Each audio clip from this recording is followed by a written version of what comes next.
Hi everyone, I know you are watching this content to accompany your sleep. So before we start, I want to know where you are watching from and what time you are watching. Also, don't forget to like, comment, and subscribe. Let's jump straight into the story. Story 1. In late December 2003, Singapore was jolted by a rare and alarming crime. The kidnapping of a 7-year-old girl from her family's residence in Yio Chu Kang. The incident not only shocked the nation, but also highlighted the vulnerabilities that even a city renowned for its safety could face. The masterminds behind this audacious act were two men, Tan Ping Kun and Chua Ser Lin. Tan, then 35 years old, was grappling with significant financial difficulties. He had accumulated substantial debts, and the pressure from creditors was mounting. In his desperation, Tan confided in his friend of 7 years, Chua, a 42-year-old cleaning company owner, who was also facing his own financial woes, owing approximately 600,000 Singapore dollars. The duo, both ensnared in financial turmoil, deliberated on various illicit means to alleviate their debts. Initially, they contemplated drug trafficking, but eventually dismissed the idea due to its inherent risks. Instead, they settled on a more sinister plan, kidnapping for ransom. Their target was the family of a managing director, who was a former business partner of Chua's childhood friend. They believed that by abducting one of the director's children, they could extort a substantial sum of money. After meticulous planning, on December 25, 2003, Christmas Day, they decided to execute their plan. The choice of date was strategic. They anticipated that the festive atmosphere would make the family less vigilant. On that day, Tan and Chua drove a car with falsified license plates to the director's residence. Observing that the gate was open and the household was engrossed in preparations for a Christmas party, Chua donned a mask and stealthily entered the premises. He swiftly abducted the 7-year-old daughter from the living room and hurried back to the car, where Tan was waiting. They sped away, but their actions did not go unnoticed. The girl's brothers and a catering assistant witnessed the abduction. The assistant's husband attempted to pursue the kidnappers, but after a tense 30-minute chase, Tan and Chua, realizing they were being followed, decided to release the girl in Tampines. Miraculously, she was unharmed and was soon reunited with her family. Undeterred by their initial failure, Tan and Chua contacted the girl's father the following day, demanding a ransom of 1 million Singapore dollars and threatening harm if their demands were not met. The father, cooperating with the police, negotiated the ransom down to 70,000 Singapore dollars. On December 27, 2003, the ransom was delivered at a predetermined location on the Pan Island Expressway. Unbeknownst to Tan and Chua, the police had been monitoring their movements. Shortly after collecting the money, both men were apprehended in Tampines. The arrest of Tan and Chua sent ripples through Singaporean society. Kidnappings were exceedingly rare in the city-state, and the brazenness of the act, especially during a festive period, left many in disbelief. The media extensively covered the case, delving into the backgrounds of the perpetrators and the circumstances that led them to commit such a heinous crime. As the legal proceedings commenced, the public awaited justice. The case served as a stark reminder of the lengths to which individuals might go when driven by desperation. It also underscored the importance of community vigilance and the effectiveness of law enforcement in swiftly resolving such incidents. In the ensuing trial, both Tan and Chua faced charges of kidnapping for ransom, a grave offense under Singaporean law. The court proceedings were closely followed by the public, reflecting the nation's collective concern over the incident. The case not only highlighted the severity of the crime, but also the broader societal issues that can lead individuals down such a perilous path. The swift resolution of the case, from the arrest to the trial, demonstrated the efficiency of Singapore's legal system. It also reinforced the message that such acts of criminality would not be tolerated and would be met with the full force of the law. In the aftermath, discussions emerged about the underlying factors that contribute to such desperate actions. While the crime was inexcusable, it prompted a deeper examination of the societal pressures and financial strains that can drive individuals to commit such offenses. The case of Tan Ping Kun and Chua Ser Lin remains a poignant chapter in Singapore's criminal history, serving as both a cautionary tale and a testament to the nation's commitment to justice and public safety. The courtroom was packed when Tan Ping Kun and Chua Ser Lin stood before the judge. Journalists, members of the public, and legal experts had all gathered, eager to witness the trial of one of Singapore's most shocking kidnapping cases in recent memory. The severity of their crime, abducting a child for ransom, ensured that there would be no leniency in the judicial process. In Singapore, kidnapping for ransom was a capital offense, carrying the death penalty as the maximum sentence. From the outset, the prosecution wasted no time in laying out the cold, calculated manner in which Tan and Chua had carried out their crime. The lead prosecutor detailed how the two men had spent weeks planning the abduction, studying the movements of their target family, and acquiring the tools necessary for the crime. Chua had purchased a mask and gloves to conceal his identity, while Tan had altered the license plates of their vehicle to avoid detection. The prosecution emphasized that this was no impulsive crime, but a premeditated act driven by greed and desperation. The prosecution then played recordings of the ransom calls made to the victim's father, where Chua's voice could be heard issuing threats if the money was not delivered. The courtroom fell silent as the chilling words echoed through the speakers. "Don't try anything stupid. We are watching. If you call the police, you will regret it." The victim's father, a well-respected businessman, took the stand to recount the horrifying hours he spent negotiating with the kidnappers. He described the terror that gripped him as he pleaded for the safe return of his daughter. His voice trembled as he recalled the moment he received confirmation that his little girl had been found, unharmed but deeply shaken. The young victim herself did not testify in court, as child psychologists advised against subjecting her to further trauma. However, statements from her brothers and other witnesses painted a vivid picture of the abduction. The catering assistant who had witnessed the kidnapping described how the masked man had moved swiftly, how the little girl had screamed, and how the entire household had been thrown into chaos in an instant. One of the most damning pieces of evidence presented by the prosecution was the surveillance footage from the ransom drop-off location. The grainy video showed Tan and Chua arriving in their vehicle, Tan stepping out to collect the bag filled with cash, and their hurried escape. Within minutes of collecting the money, undercover officers had begun tailing them, leading to their eventual capture in Tampines. Tan and Chua's defense lawyers attempted to argue that the crime was a result of extreme financial distress. They painted a picture of two men pushed to the brink by mounting debts and the pressure of creditors closing in. Tan's lawyer pleaded for the court to consider his client's mental state at the time, arguing that he had been consumed by desperation and had seen no other way out. Chua's defense was similar, with his lawyer arguing that his client had been influenced by Tan's manipulations and was not the true mastermind of the operation. However, the prosecution swiftly dismantled these claims. Financial hardship, they argued, did not justify the deliberate planning and execution of a serious crime. Many Singaporeans struggled with debt, but few resorted to abducting children for ransom. The prosecution also highlighted Chua's criminal history.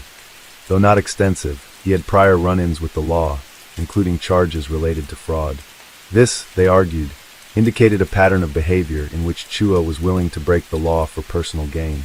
The judge listened intently as both sides presented their arguments.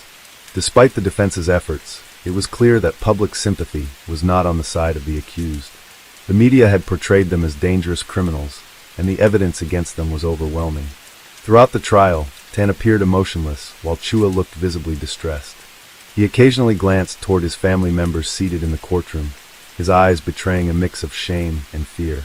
He had known the risks of their plan, but now, facing the harsh reality of the consequences, the weight of his actions seemed to be sinking in. As the trial progressed, experts weighed in on the impact of the crime on the victim.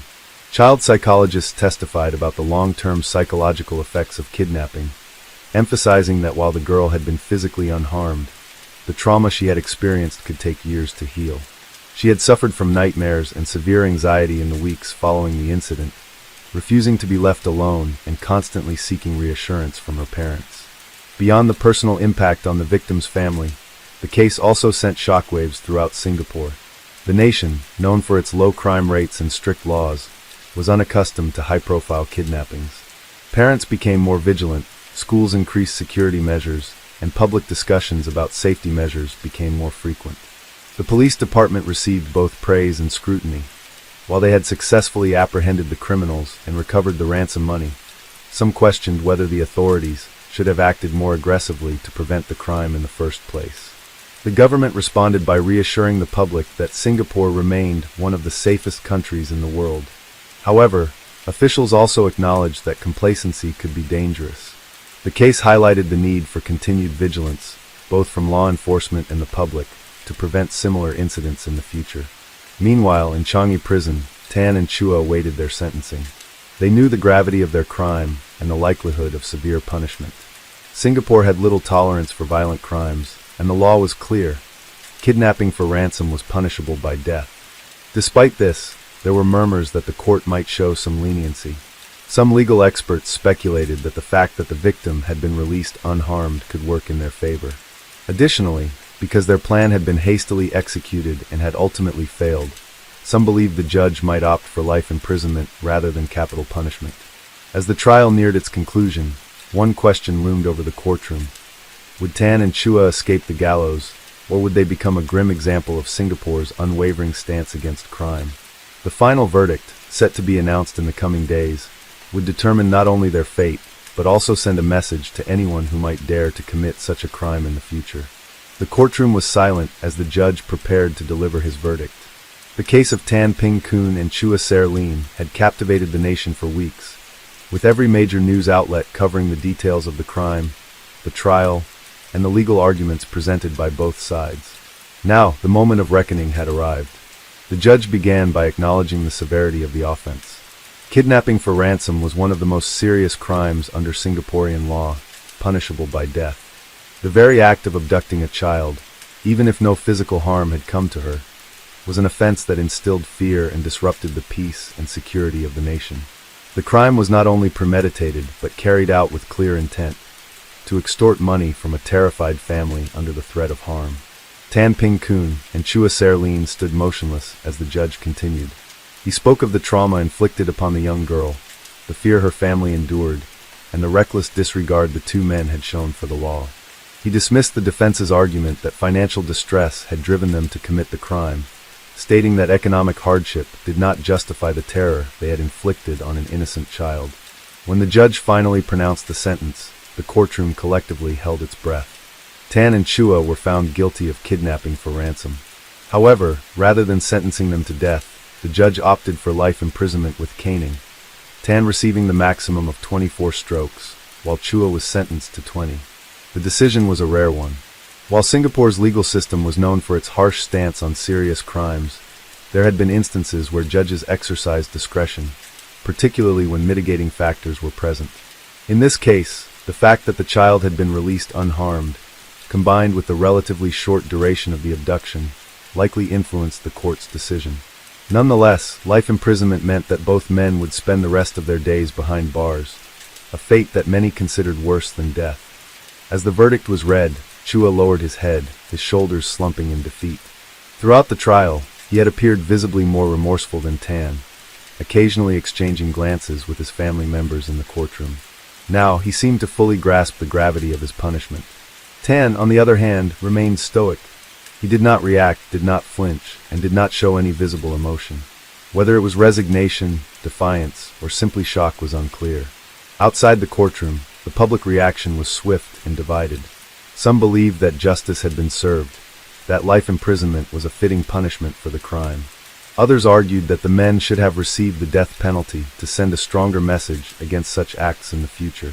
Legal experts debated whether the judge's decision marked a shift in how Singapore handled serious crimes, or if it was simply a unique case with exceptional circumstances. The victim's family, while relieved that the ordeal was over, remained shaken. Although their daughter had been physically unharmed, the psychological scars would take time to heal. In interviews following the trial, the girl's father expressed gratitude to the authorities, but also voiced a hope that no other family would have to endure what they had gone through. Meanwhile, within Singapore's prisons, Tan and Chua adjusted to their new reality. Life imprisonment in Changi prison was harsh. The days were long and monotonous, marked by hard labor and strict discipline. The caning sentence, a brutal punishment that left permanent scars, was carried out shortly after sentencing. Inmates who underwent judicial caning often described it as the most excruciating pain they had ever experienced. The impact of each stroke, delivered with precision by a trained officer, could tear through flesh, leaving deep wounds that took weeks to heal. It was a punishment designed not only to penalize, but to serve as a lifelong reminder of their crimes. For Tan and Chua, prison life offered little solace. There were no luxuries, no comforts, and no hope of early release. In Singapore, life imprisonment meant exactly that, spending the remainder of one's natural life behind bars, unless the president granted clemency, a rare occurrence in such serious cases. Over time, both men faded from public consciousness. The media moved on to other stories, and the kidnapping case that had once dominated headlines became just another chapter in Singapore's criminal history. But within Changi Prison, the consequences of their actions remained inescapable. Tan, who had been the primary instigator of the crime, maintained a hardened demeanor in prison. He spoke little and kept to himself, his past life as a gambler and businessman now a distant memory. Chua, however, struggled. Those who encountered him within the prison walls described a man weighed down by regret, who often spoke of the family he had let down and the life he had thrown away. Outside, Singapore remained as vigilant as ever. The case had reinforced the nation's commitment to maintaining law and order. Parents became more protective of their children, schools implemented stricter security measures, and authorities continued to monitor any signs of organized criminal activity. For the victim, time helped heal the wounds, but the memories of that terrifying day would never fully disappear. She grew up knowing that for a brief moment in her childhood, she had been at the center of a national crisis, that her life had been used as a bargaining chip by two desperate men. Though she would move on, attend school, and eventually build a life of her own, the echoes of the past would always remain. The case of Tan Ping Kun and Chua Ser Lin was a stark reminder that crime, no matter how rare in a place like Singapore, could still rear its head. But it also reaffirmed the swift and unyielding nature of justice in the city-state. The two men had gambled with their freedom, and they had lost everything. And as the years passed, their names became little more than a cautionary tale. Two men who had chosen the wrong path and paid the ultimate price. Story 2. In January 2004, Indonesia was rocked by a high-profile criminal case that captured the nation's attention. The incident involved a violent confrontation between two notorious gang leaders, John K. and Basri Sengaji, both of whom were well-known figures in Jakarta's underworld. This clash not only highlighted the brutal realities of gang rivalries, but also underscored the challenges faced by law enforcement in curbing organized crime. John K., born John Refra, hailed from the K Islands in Maluku, and had established himself as a formidable force in Jakarta's criminal landscape. He was reputed to be involved in various illicit activities, including debt collection, protection rackets, and alleged connections to several violent incidents. His influence extended deep into the city's underbelly, with a network of loyal associates ready to enforce his will. On the other side was Basri Sengaji, another prominent figure originating from Maluku. Like K, Sengaji had carved out his own territory in Jakarta, engaging in similar criminal enterprises. The two men had a history of animosity, stemming from disputes over control of territories and business interests. Their rivalry was well known among law enforcement and the public, with tensions simmering for years. The feud between K and Sengaji reached its boiling point on January 12, 2004. On that day, the two factions clashed violently in the heart of Jakarta. The confrontation was brutal, involving firearms, machetes, and other weapons. Eyewitnesses reported scenes of chaos, with members from both sides engaging in a bloody battle that left several individuals injured and property damaged. The immediate aftermath of the clash saw a heavy police presence in the area. Law enforcement agencies scrambled to contain the violence and prevent further escalation. Several individuals from both factions were arrested, and a cache of weapons was seized. The authorities faced immense pressure to bring the perpetrators to justice and dismantle the criminal networks responsible for such brazen violence. In the days following the incident, investigations revealed the deep-rooted nature of the rivalry between K and Sengaji. It became evident that the clash was not a spontaneous outburst, but the culmination of years of tension and competition for dominance in Jakarta's underworld. The authorities delved into the backgrounds of both leaders, uncovering a web of criminal activities that spanned years. John K. was arrested and faced charges related to the violent confrontation. The legal proceedings that followed were closely monitored by the media and the public. The case highlighted the challenges faced by Indonesia's legal system in prosecuting organized crime figures. Despite the severity of the charges, the complexities of the case meant that the legal process was protracted, with numerous hearings and appeals. The January 2004 clash between John K. and Basri Sengaji served as a stark reminder of the pervasive influence of organized crime in Indonesia. It underscored the need for comprehensive strategies to combat such networks and highlighted the challenges faced by law enforcement in addressing deeply entrenched criminal enterprises. The incident also prompted discussions about the socio-economic factors that contribute to the rise of such figures and the systemic changes needed to prevent similar occurrences in the future.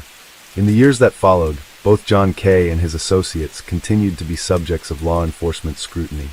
Their activities and the legal battles they faced remained topics of public interest, reflecting the ongoing struggle between authorities and organized crime in Indonesia. The events of January 2004 remain a significant chapter in this narrative, illustrating the complexities and challenges inherent in addressing organized criminal activity. In the days following the violent confrontation between the rival gangs of John Kay and Basri Sengaji, Jakarta was gripped by fear and uncertainty.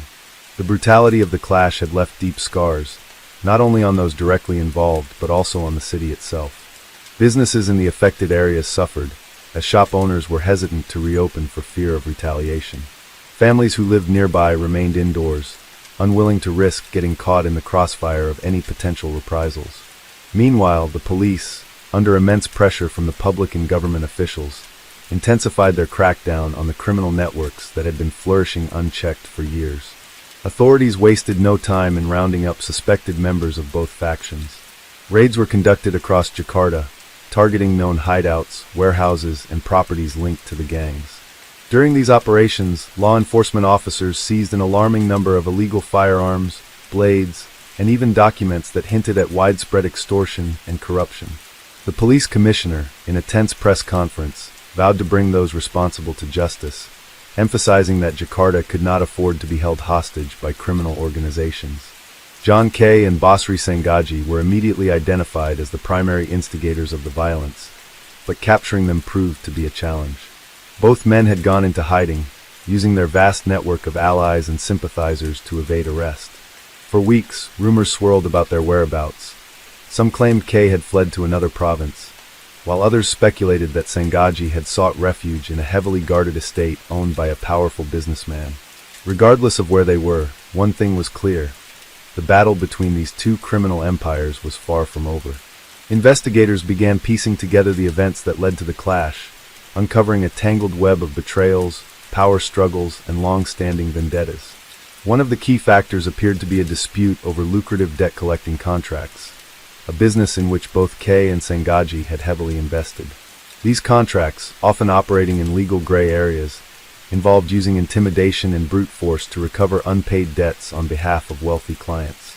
With millions of rupiah at stake, tensions between the two factions had been simmering for months, each side attempting to assert dominance over the territory. What truly ignited the January 2004 clash, however, was a calculated move by Sengaji's men. According to testimonies from informants and intercepted communications, Sengaji had ordered a direct assault on one of Kay's most trusted enforcers, a brutal attack meant to send a message. The victim, a high-ranking lieutenant within Kay's organization, had been ambushed outside a nightclub, stabbed multiple times, and left to bleed out on the street. Though he survived, the attack was seen as an unforgivable act of provocation, one that demanded an immediate and violent response. John Kay, never one to back down from a challenge, quickly gathered his forces. What followed was a meticulously planned counterattack that culminated in the January 12th confrontation. Unlike previous skirmishes between the two groups, which had been relatively contained, this battle erupted in a densely populated area, making it impossible for authorities to ignore. The fighting was savage. Gunfire echoed through the streets, machetes clashed, and bystanders scrambled for cover as chaos unfolded. Several gang members on both sides were gravely injured, and at least one casualty was confirmed within hours. The intensity of the violence forced Jakarta's law enforcement to act swiftly. Special units were deployed, and within hours, they managed to break up the battle and apprehend several individuals from both factions. Yet, despite the numerous arrests, both Kay and Sengaji managed to slip through the cracks, vanishing into the shadows of the city they had long controlled. For weeks, the police pursued every lead in an attempt to track them down. Surveillance teams monitored suspected safe houses, undercover officers infiltrated known criminal circles, and pressure was placed on anyone believed to be aiding the fugitives. The government even hinted at possible military intervention if the situation escalated further, an unprecedented move that underscored the severity of the crisis. Public opinion was sharply divided. While many feared the unchecked power of these gangs, others viewed Kay and Sengaji as necessary figures in the city's underworld, a harsh but unavoidable part of Jakarta's complex socio-economic landscape.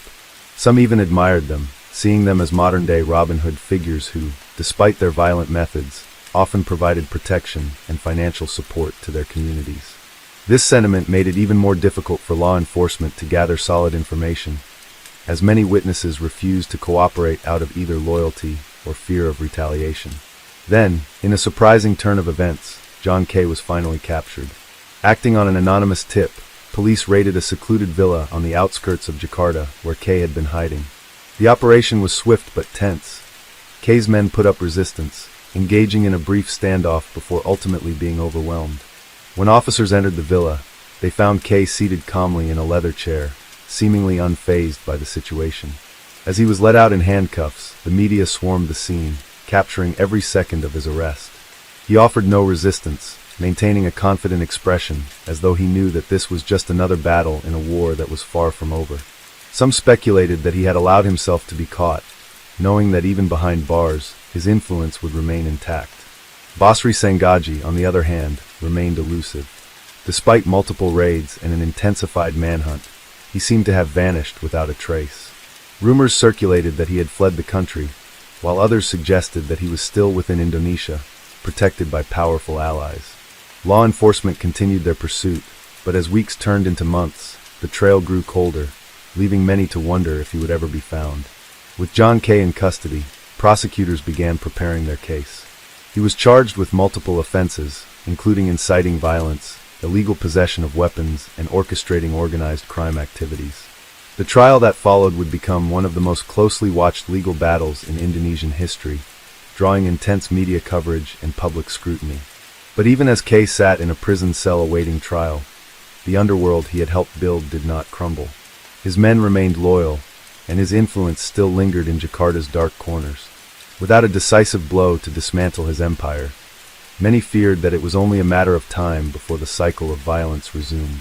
And as for Basri Sengaji, his absence left an eerie void, one that would either signal his eventual return or the emergence of a new, even more ruthless player in Jakarta's criminal underworld. As John Kay sat in his prison cell awaiting trial, the underworld of Jakarta remained as volatile as ever. His arrest had sent shockwaves through the criminal network, but it had not destroyed it. If anything, his temporary absence created a power vacuum, one that multiple factions, both old and new, were eager to fill. The streets buzzed with speculation.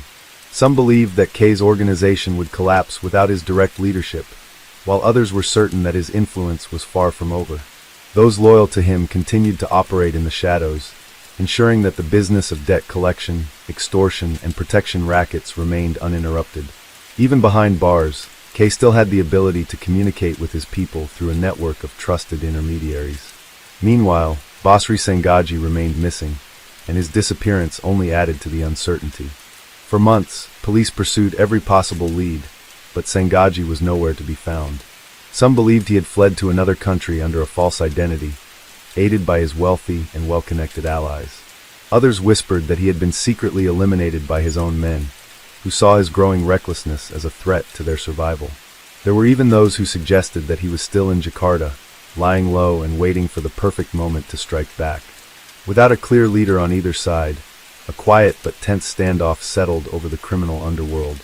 The chaos of open gang warfare had momentarily subsided, but everyone knew that it was only temporary. In the absence of direct conflict, the struggle for dominance had shifted to the shadows. Silent assassinations, strategic betrayals, and discreet power moves became the new weapons of choice.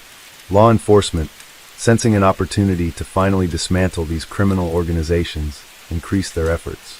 More raids were conducted, more arrests were made, and key members of both Kay's and Sengaji's factions were taken into custody. Yet, despite these efforts, the roots of organized crime ran deep.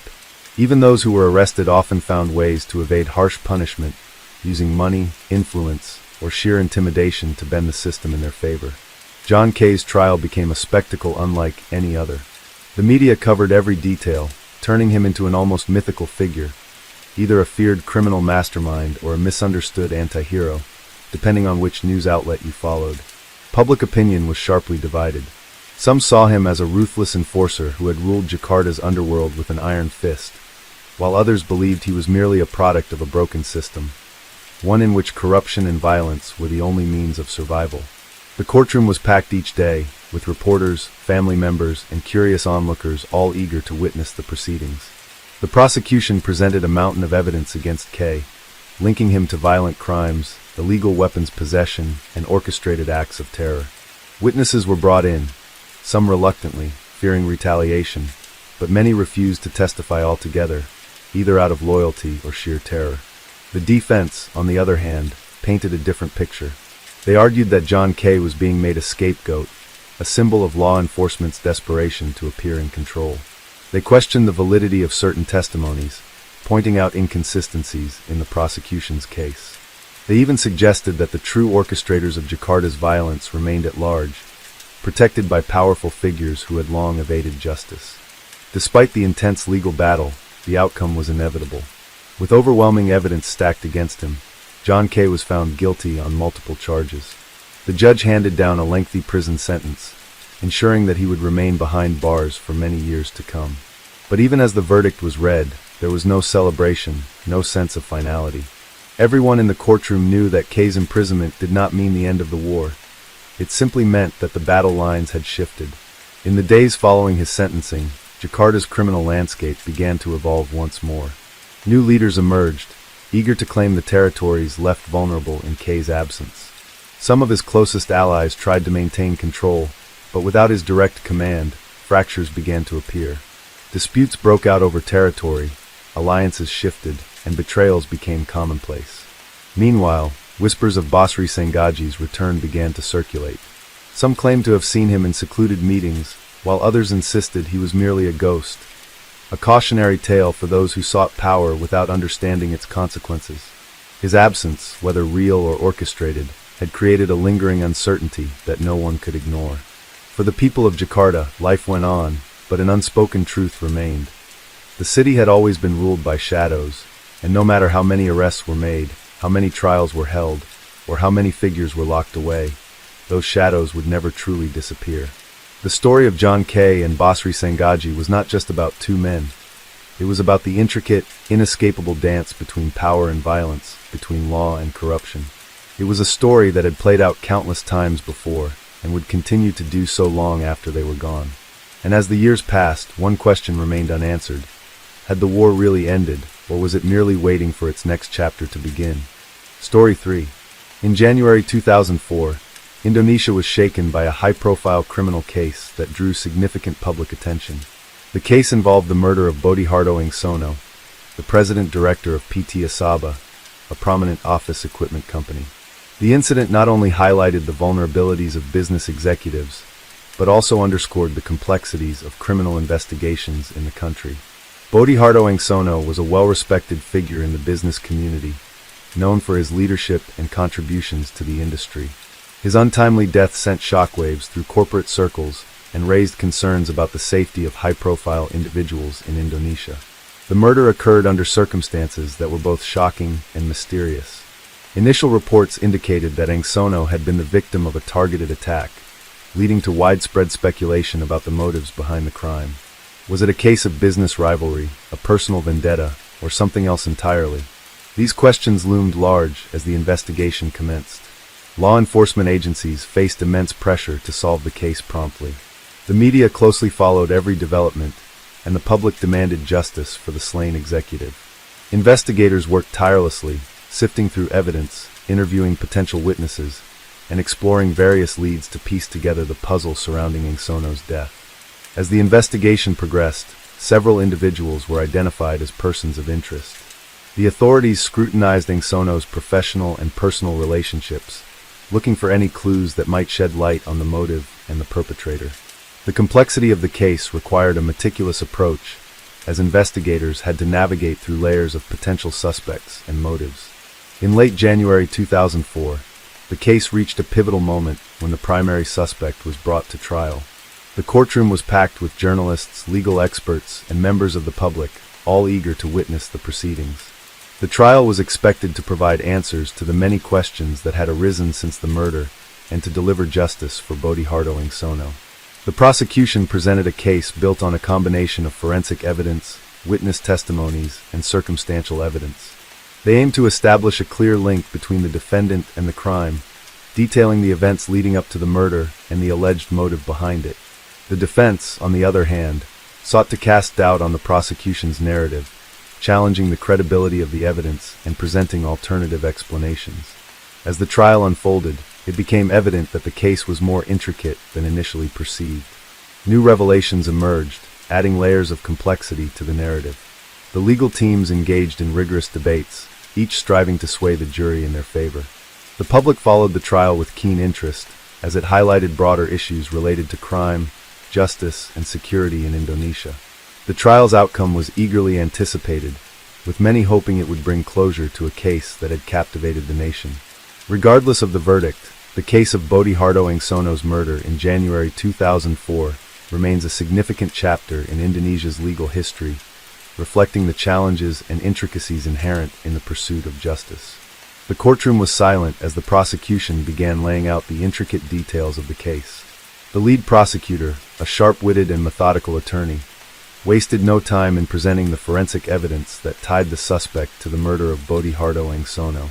He described how the crime scene was meticulously examined, every piece of evidence scrutinized to establish a clear timeline of events. Blood spatter analysis suggested that the victim had been attacked from behind, possibly by someone he knew. The angle of the wounds indicated a precise and deliberate assault, further supporting the theory that this was a planned murder rather than a random act of violence. One of the key pieces of evidence was the murder weapon, a knife that had been found discarded in a nearby drain. Investigators had matched fingerprints on the handle to the primary suspect, a former employee of PT Asaba who had been dismissed under controversial circumstances.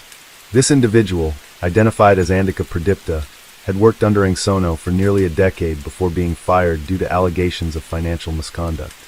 The prosecution painted a clear picture of revenge, suggesting that Andika had nursed a deep-seated grudge against his former boss and had meticulously plotted his attack. Further supporting the prosecution's case was surveillance footage recovered from a nearby ATM. The grainy video showed a figure matching Andika's build walking toward Sono's residence on the night of the murder. Though the suspect's face was partially obscured by a cap, forensic experts had enhanced the footage, identifying key facial features that bore a strong resemblance to Andika. In addition to this, phone records showed that Andika had attempted to contact Sono multiple times in the weeks leading up to the murder, raising suspicions that he had been planning a confrontation. The prosecution then introduced witness testimonies to solidify their argument. A security guard stationed near the victim's home recalled seeing a man pacing near the entrance around the estimated time of death. Though he could not provide a clear description, he remembered the figure appearing tense and anxious. Another witness, a neighbor who had been walking her dog that night, testified that she had heard raised voices coming from the direction of Sono's house, followed by what sounded like a struggle. Moments later, she claimed to have seen a man fleeing the scene, though she admitted she was unable to identify him in the darkness. Despite the mounting evidence against Andika, the defense was quick to counter, arguing that the prosecution's case was circumstantial at best. The defense attorney, a seasoned litigator with a reputation for dismantling complex cases, pointed out inconsistencies in the prosecution's timeline. He argued that the forensic evidence, while compelling, did not definitively prove that Andika was the killer. The fingerprints on the murder weapon, he suggested, could have been transferred through secondary contact. Furthermore, he challenged the validity of the surveillance footage, arguing that its low resolution made it impossible to confirm the suspect's identity beyond a reasonable doubt. In an unexpected turn, the defense introduced an alternative theory. They proposed that Sono's murder was not an act of personal revenge, but rather a targeted hit orchestrated by unknown parties with a vested interest in silencing him. They cited Sono's involvement in multiple high-stakes business deals, some of which had reportedly involved disputes with powerful figures. Could it be possible that Sono had been killed not by an angry former employee, but by someone who wanted to eliminate him for financial or political reasons? This revelation sent shockwaves through the courtroom. The idea that Sono's death might be linked to corporate or political intrigue suddenly cast a new shadow over the case. The defense then presented evidence suggesting that in the months leading up to his death, Angsono had expressed concerns about his safety.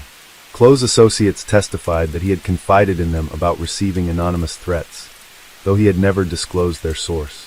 Adding to the complexity of the case was the fact that certain key documents had reportedly gone missing from Angsono's office shortly after his death. These documents, according to an insider at PT Asaba, contained sensitive financial information that could have implicated high-profile individuals in corrupt dealings. The defense argued that this suggested a cover-up and that pinning the murder on Andika was a convenient way to divert attention from the real perpetrators. As the trial progressed, the public's perception of the case began to shift. What had initially seemed like an open-and-shut case of workplace revenge was now being viewed through a much more sinister lens. Was Andika truly guilty, or was he merely a scapegoat in a much larger conspiracy? If Angsono had been targeted for reasons beyond personal revenge, who stood to gain the most from his death? The prosecution remained steadfast, insisting that the evidence against Andika was too strong to ignore. They dismissed the conspiracy theory as an elaborate distraction, arguing that no tangible proof linked Angsono's business dealings to his murder. However, as more testimonies were heard, the line between fact and speculation became increasingly blurred. With each passing day, new revelations emerged, making it clear that the case was far more intricate than initially thought. Journalists covering the trial began uncovering additional details, some of which hinted at deeper connections between Angsono's work and influential figures in the business world. Yet, despite the swirling theories and counter-arguments, the central question remained unanswered. Who had truly killed Bodihardo Angsono, and why? As the trial neared its conclusion, the weight of the decision fell upon the jury. The evidence presented was compelling on both sides, but it was now up to them to determine whether Andika Pradipta was guilty beyond a reasonable doubt. If convicted, he faced the possibility of life in prison. But if acquitted, the case would remain an unsolved mystery, leaving many to wonder if justice had truly been served. The tension in the courtroom was nearly unbearable as the trial reached its final days. The air was thick with anticipation, a mix of frustration, intrigue, and doubt hanging over the proceedings. Each day, more members of the public gathered outside the courthouse, some convinced of Andika Pradipta's guilt, others believing he was merely a pawn in a much larger, more sinister scheme. Inside, the prosecution and defense prepared for their final arguments, knowing that every word they spoke could be the deciding factor in the jury's verdict. The prosecution stood firm in its stance. Andika had the motive, the opportunity, and the forensic evidence against him. In their closing statement, they reiterated the key points of their case. First, the fingerprints on the murder weapon. Though the defense had attempted to cast doubt on this evidence, the prosecution reminded the jury that Andika's prints were the only ones found, with no indication of secondary transfer. Second, the surveillance footage, which, despite its graininess, showed a man with Andika's exact height, build, and gait walking toward Angsono's residence. Third, the financial records. An investigation had revealed that Andika had been struggling with debt after his dismissal from PT Asaba, further supporting the theory that he held a deep resentment toward his former boss. But perhaps the most damning piece of evidence was a witness statement from one of Andika's former colleagues. The witness, hesitant and visibly uncomfortable, testified that Andika had confided in him weeks before the murder, expressing his anger toward Angsono, and even making cryptic remarks about settling things once and for all. Though the defense objected, arguing that these statements were vague and open to interpretation, the damage had already been done. The prosecution argued that this, combined with the physical evidence, painted a clear picture of a man who had meticulously planned his revenge. When it was the defense's turn to present their closing argument, they knew they had to dismantle the prosecution's case piece by piece. They started with the surveillance footage, stating that in a city of millions, there were countless men who could have matched Andika's appearance. They pointed out that no direct footage captured the suspect entering Angsono's home or committing the crime, only that he had been in the general vicinity. They then revisited the missing financial documents from PT Asaba. If Angsono's murder had truly been a crime of passion, why had key company records vanished after his death? Why had Angsono been receiving threats in the months prior? If the prosecution truly believed this was a simple revenge killing, they argued, then they were ignoring the larger, more complex puzzle. The defense took a bold step, suggesting that if the jury had even the slightest doubt about Andika's guilt, they could not convict him. Reasonable doubt, the defense attorney stressed, is the foundation of justice. If there is any possibility that another hand was behind this crime, then you must give this man the benefit of that doubt. After weeks of grueling testimonies, forensic analyses, and passionate arguments, the case was handed over to the jury. The deliberation process was expected to be lengthy, as the weight of the decision was immense. For the first time in weeks, the courtroom sat in silence, waiting for the final outcome. Outside, news reporters debated the case, social media buzzed with theories, and the public remained deeply divided. Some saw Andika as a scorned employee who had lashed out in rage, while others believed he was a convenient scapegoat for a crime that had deeper, more dangerous roots. When the jury finally returned, the entire courtroom fell into hushed anticipation. The judge asked the foreperson to read the verdict. On the charge of murder in the first degree, the foreperson began, their voice steady yet tense. "We find the defendant." A long pause followed, the weight of the moment suffocating. "Not guilty." Gasps erupted throughout the courtroom, followed by murmurs and whispers. Andika's face remained emotionless for a moment, as if his mind struggled to process what had just happened. Then, as realization dawned, he let out an audible breath, tears forming in his eyes. The defense team patted him on the back in relief, while the prosecution stood frozen, stunned by the unexpected turn of events.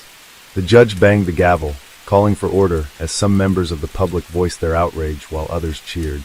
Andika was a free man, but the case itself was far from over. The verdict did not mean justice had been served. It only meant that the evidence presented was not strong enough to convict beyond a reasonable doubt. The media wasted no time dissecting the outcome. Some headlines declared it a failure of the justice system, while others praised the jury for not convicting without absolute proof. But one thing was certain: the murder of Bodhihardo Sono remained an open-ended mystery. If Andika had not committed the crime, then who had? And more importantly, would the real killer ever be found? For Andika, his nightmare was over, at least legally. But as he walked out of the courthouse, a free man for the first time since his arrest, he couldn't shake the feeling that his troubles were far from over. Cameras flashed in his face, reporters shouted questions, but one stood out above all. "If you're innocent, Mr. Pradipta, who do you think really killed Bodhihardo Sono?" Andika didn't answer. He simply looked ahead, his face unreadable. Perhaps he didn't know the truth. Or perhaps he did, and saying it out loud was far too dangerous. Story 4. In the early months of 2003, the city of Anshan in China's Liaoning province was a bustling industrial hub, known for its steel production and hard-working residents. Life in Anshan followed a predictable rhythm, with factory shifts dictating the daily routines of its inhabitants. However, beneath this veneer of normalcy, a series of sinister events began to unfold, events that would soon cast a shadow over the entire city. Zhou Wen, born in 1965 in Anshan, had recently been released from prison after serving time for an unrelated crime. Upon his release, he sought to reintegrate into society and took up a job as a taxi driver, a profession that offered him the flexibility to navigate the city's streets and interact with a diverse range of passengers. To his neighbors and acquaintances, Zhou appeared to be a man attempting to rebuild his life, a familiar story in a city where many had faced hardships. However, as the summer of 2003 progressed, Anshan was rocked by a series of disturbing incidents. Female passengers began to disappear without a trace, their last known whereabouts often linked to taxi rides they had hailed during late hours. The city's residents grew anxious, and whispers of a predator targeting women spread rapidly. The local authorities, initially treating the disappearances as isolated incidents, soon realized that a pattern was emerging, one that pointed to a serial offender. Zhou Wen had earned a chilling moniker, the Anshan Taxi Devil. His modus operandi was both cunning and ruthless. Under the guise of a friendly taxi driver, he would pick up unsuspecting female passengers during his night shifts. Engaging them in casual conversation to put them at ease, Zhou would drive to secluded areas under the pretense of taking shortcuts or avoiding traffic. Once isolated, he would strangle his victims using a rope he kept concealed within the vehicle. After ensuring their demise, Zhou would dispose of the bodies in discreet locations, abandoned lots, deserted roadsides, or disused wells, places where discovery was unlikely. The frequency of these disappearances escalated alarmingly between June and July of 2003. In just a few weeks, 6 women vanished under eerily similar circumstances. The city's atmosphere grew tense, with fear permeating daily life. Women became apprehensive about traveling alone, especially after dusk. The once thriving taxi industry experienced a sharp decline in patronage, as residents opted for alternative modes of transportation or chose to stay indoors after dark. Local law enforcement agencies were under immense pressure to apprehend the perpetrator. The pattern of the crime suggested that the killer had an intimate knowledge of the city's layout and operated with a level of confidence that indicated familiarity with law enforcement procedures. Investigators began to piece together clues, focusing on taxi drivers who had prior criminal records or exhibited suspicious behavior. The challenge was immense, given the vast number of taxis operating in Anshan and the transient nature of the profession. As the investigation intensified, authorities urged the public to remain vigilant. They disseminated safety guidelines, advising women to avoid traveling alone at night and to share ride details with trusted individuals. Taxi companies were instructed to implement stricter vetting processes for their drivers and to install identification displays within vehicles to reassure passengers. Despite these measures, Joan managed to elude capture, his actions becoming increasingly brazen with each passing day. The turning point came in late November 2003. A young woman, who had been wary due to the widespread reports of the taxi devil, noticed inconsistencies in her driver's behavior and the route he was taking. Sensing imminent danger, she discreetly sent her location details to a friend via text message. When she failed to respond to subsequent messages, her friend alerted the authorities. Utilizing the information provided, the police launched a rapid response operation, deploying units to the area. Their timely intervention led to the apprehension of Joan, who was caught in the act of attempting to subdue the passenger. Upon his arrest, Joe exhibited a disturbing calmness. During interrogations, he confessed to the murders, providing detailed accounts of each crime. He revealed the locations where he had disposed of the bodies, leading investigators to the grim discovery of the remains of the 6 missing women. The city of Anshan was left in shock as the gruesome details of Joe's actions came to light. The legal proceedings that followed were swift. Given the gravity of his crimes and the overwhelming evidence against him, Joan was convicted of multiple counts of murder. On January 13, 2004, he was executed, bringing an end to a chapter that had left an indelible mark on the city's collective psyche. The case of Joan serves as a somber reminder of the potential for darkness within individuals and the importance of community vigilance. It also underscores the critical role of law enforcement agencies in swiftly addressing emerging threats to public safety. For the residents of Anshan, the memory of the taxi devil remains a poignant chapter in their history, a testament to the resilience of a community in the face of unforeseen horrors. The arrest of Joan did little to assuage the lingering fear in Anshan. While the immediate threat had been neutralized, the psychological scars left by the killings persisted. For many in the city, the images of the victims, young women, their lives taken too soon, haunted their thoughts. It was as if the streets of Anshan, once bustling with activity, had become a place of quiet dread, a reminder that evil could lurk in the most unexpected places. After Joe's capture, the police worked diligently to retrace his steps, unraveling the twisted nature of his crimes. They meticulously examined his taxi records, cross-referencing the details of his movements with the missing persons reports. It quickly became apparent that Joe had not just been a random opportunist. His methodical nature suggested a calculated approach to his crimes, and it was clear he had been very careful to avoid leaving any trace of evidence. The police also found that Joe had removed the seats of his car, making it easier for him to restrain his victims and dispose of the bodies in a swift and efficient manner. The investigation revealed that Joe had been targeting women who were, in his mind, vulnerable. Those traveling alone late at night, often after having attended late-night work shifts or social gatherings. The isolation and predictability of his victims made it easier for him to carry out his heinous plan. His choice of victims wasn't random either. Joe had carefully studied their routines, and his job as a taxi driver allowed him access to this crucial information. He used the guise of a friendly driver to lull his passengers into a false sense of security, a tactic that had proven effective time and again. The discovery of the bodies marked a somber moment in the investigation. Joe had left his victims in abandoned fields or remote areas, as if trying to erase any trace of his actions.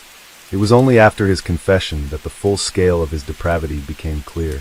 The families of the women were understandably devastated, and the loss of their loved ones cast a long shadow over the city.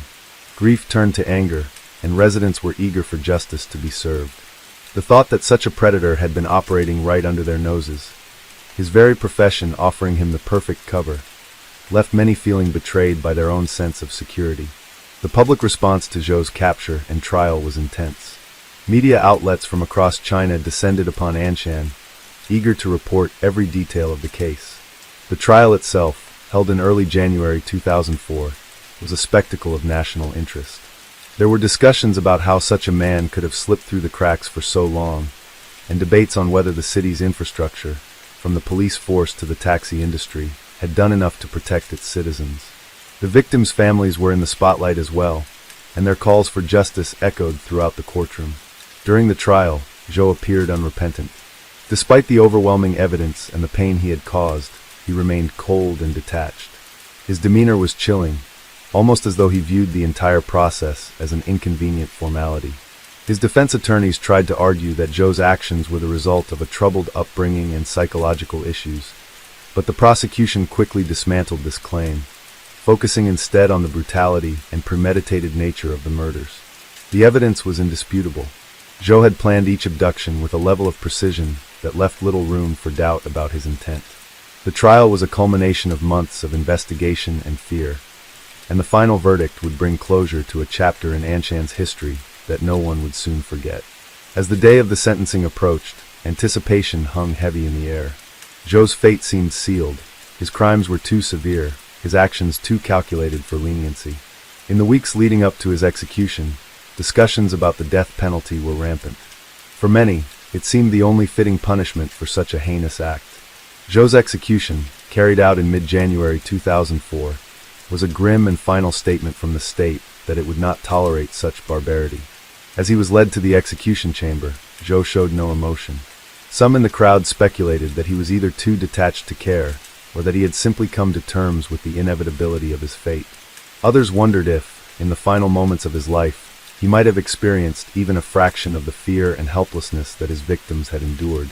While the streets of Anshan slowly returned to a semblance of normality, the impact of Zhou Wen's crimes lingered. The city had been forced to confront an uncomfortable truth, that a predator had lived among them, hiding in plain sight. In the aftermath, there were calls for greater accountability within the taxi industry, including more stringent checks on drivers and better systems to track their movements. The authorities were also urged to improve their efforts in preventing such crimes, implementing new protocols for investigating missing persons, and ensuring that public safety remained a priority. But for the families of the victims, no amount of reform could bring back their daughters, their sisters, or their friends. Their grief was a constant companion, and the community, though healing, would never be the same. The memory of Zhou Wen and his cold, methodical killings would remain etched in the collective consciousness of Anshan. It would be a haunting reminder of the fragility of life and the dangers that lurk in unexpected places. The case of Zhou Wen ultimately became a significant chapter in China's criminal history, not just for the horror of the crimes themselves, but for the way in which it exposed vulnerabilities in the systems meant to protect the public. The tragedy brought communities together in ways they had never imagined, and while justice had been served, it left a deep scar on the city of Anshan that time could not fully erase. In the years following Zhou Wen's execution, the city of Anshan slowly began to recover, though it would never be the same. The echoes of his crimes lingered in the streets, the vacant eyes of his victims forever etched in the minds of the city's residents. The tragedies had left an indelible mark on Anshan's collective psyche, a deep scar that reminded everyone of the darkest capabilities of human nature. Yet, with time, life moved forward. The taxi industry in Anshan was revamped, new regulations were implemented, and safety measures became stricter. Authorities worked harder to build trust in a community that had been shattered by betrayal. But despite these efforts, there was a lingering sense of unease.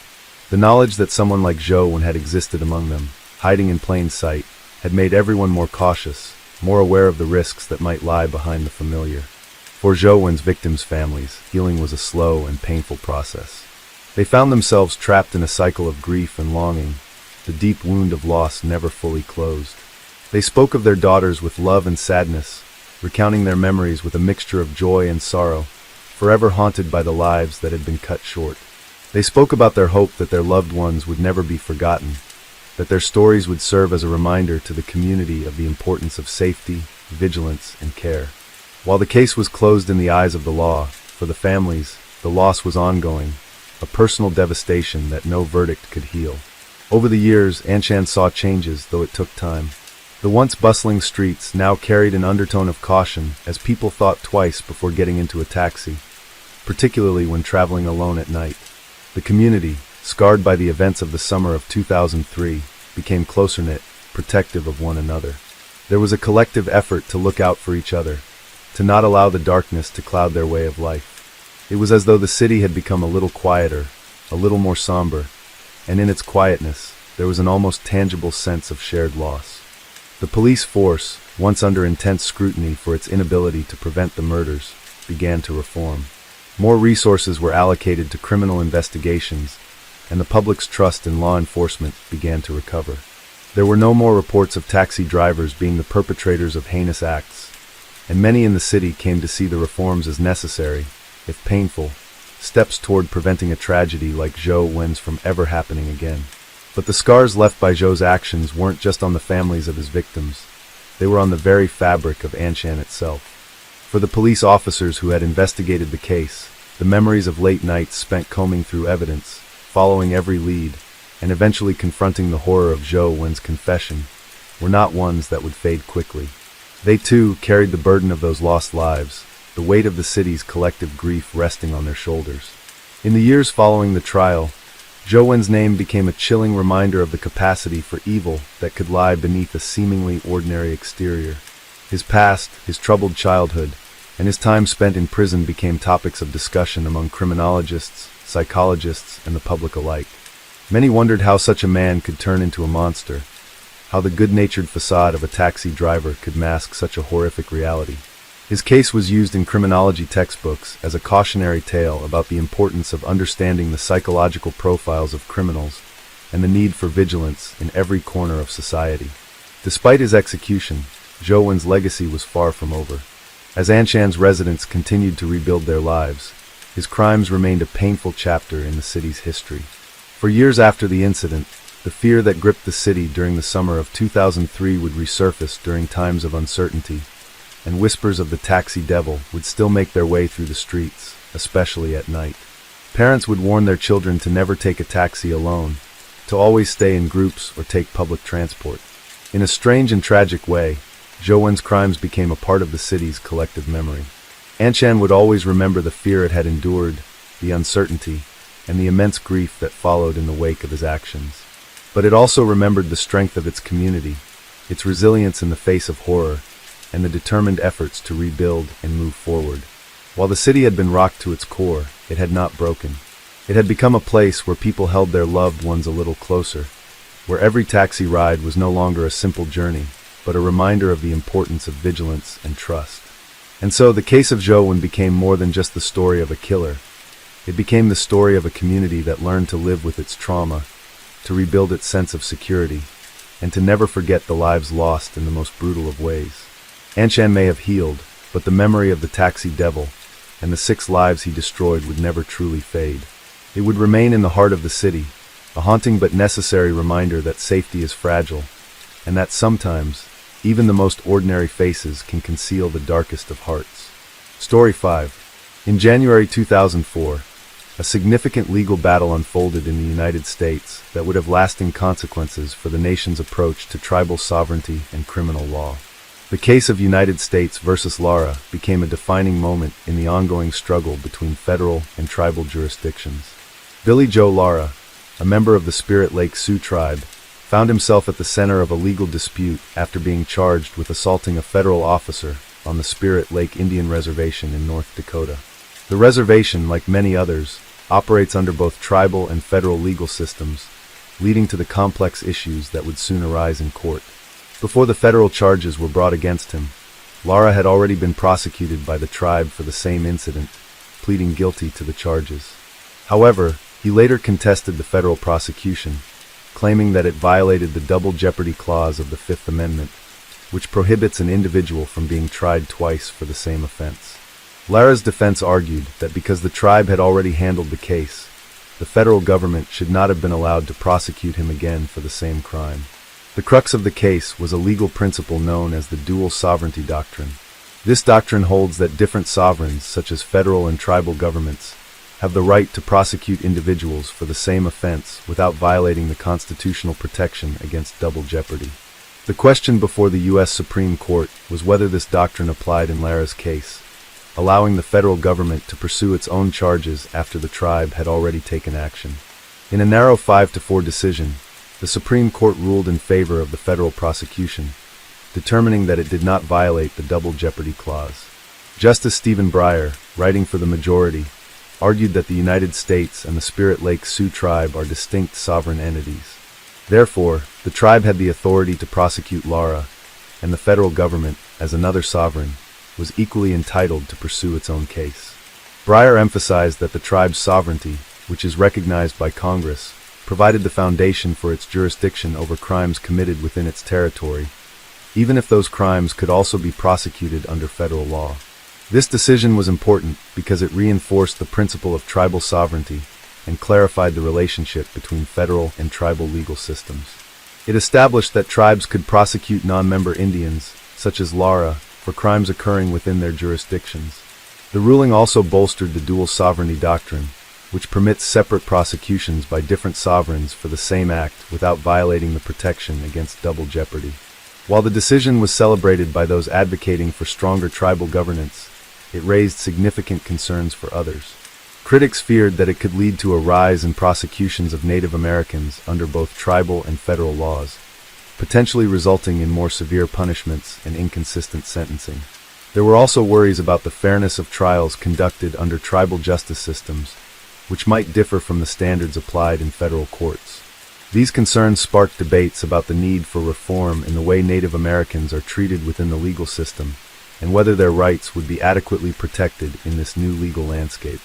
In the aftermath of United States versus Lara, the case became a touchstone for discussions about the balance of power between federal and tribal authorities. The ruling reinforced the dual sovereignty doctrine, but also highlighted the ongoing complexities and tensions in the relationship between tribal governments and the federal government. It marked a significant moment in the history of Native American law, one that would influence future cases involving the scope of tribal authority and the protections afforded to individuals under the U.S. Constitution. The United States versus Lara case had far-reaching implications, not only for the legal landscape of Native American rights, but also for the broader discussion of how the United States balances the authority of different sovereign entities. While the Supreme Court's decision reinforced the legal notion that tribal governments hold the power to prosecute non-member Indians within their territories, it also opened up a deeper conversation about the practical effects of this jurisdictional reality. For those who supported stronger tribal sovereignty, the ruling was seen as a victory, a sign that the government was moving toward recognizing tribes not just as a vestige of history, but as contemporary, self-governing bodies with legitimate legal authority.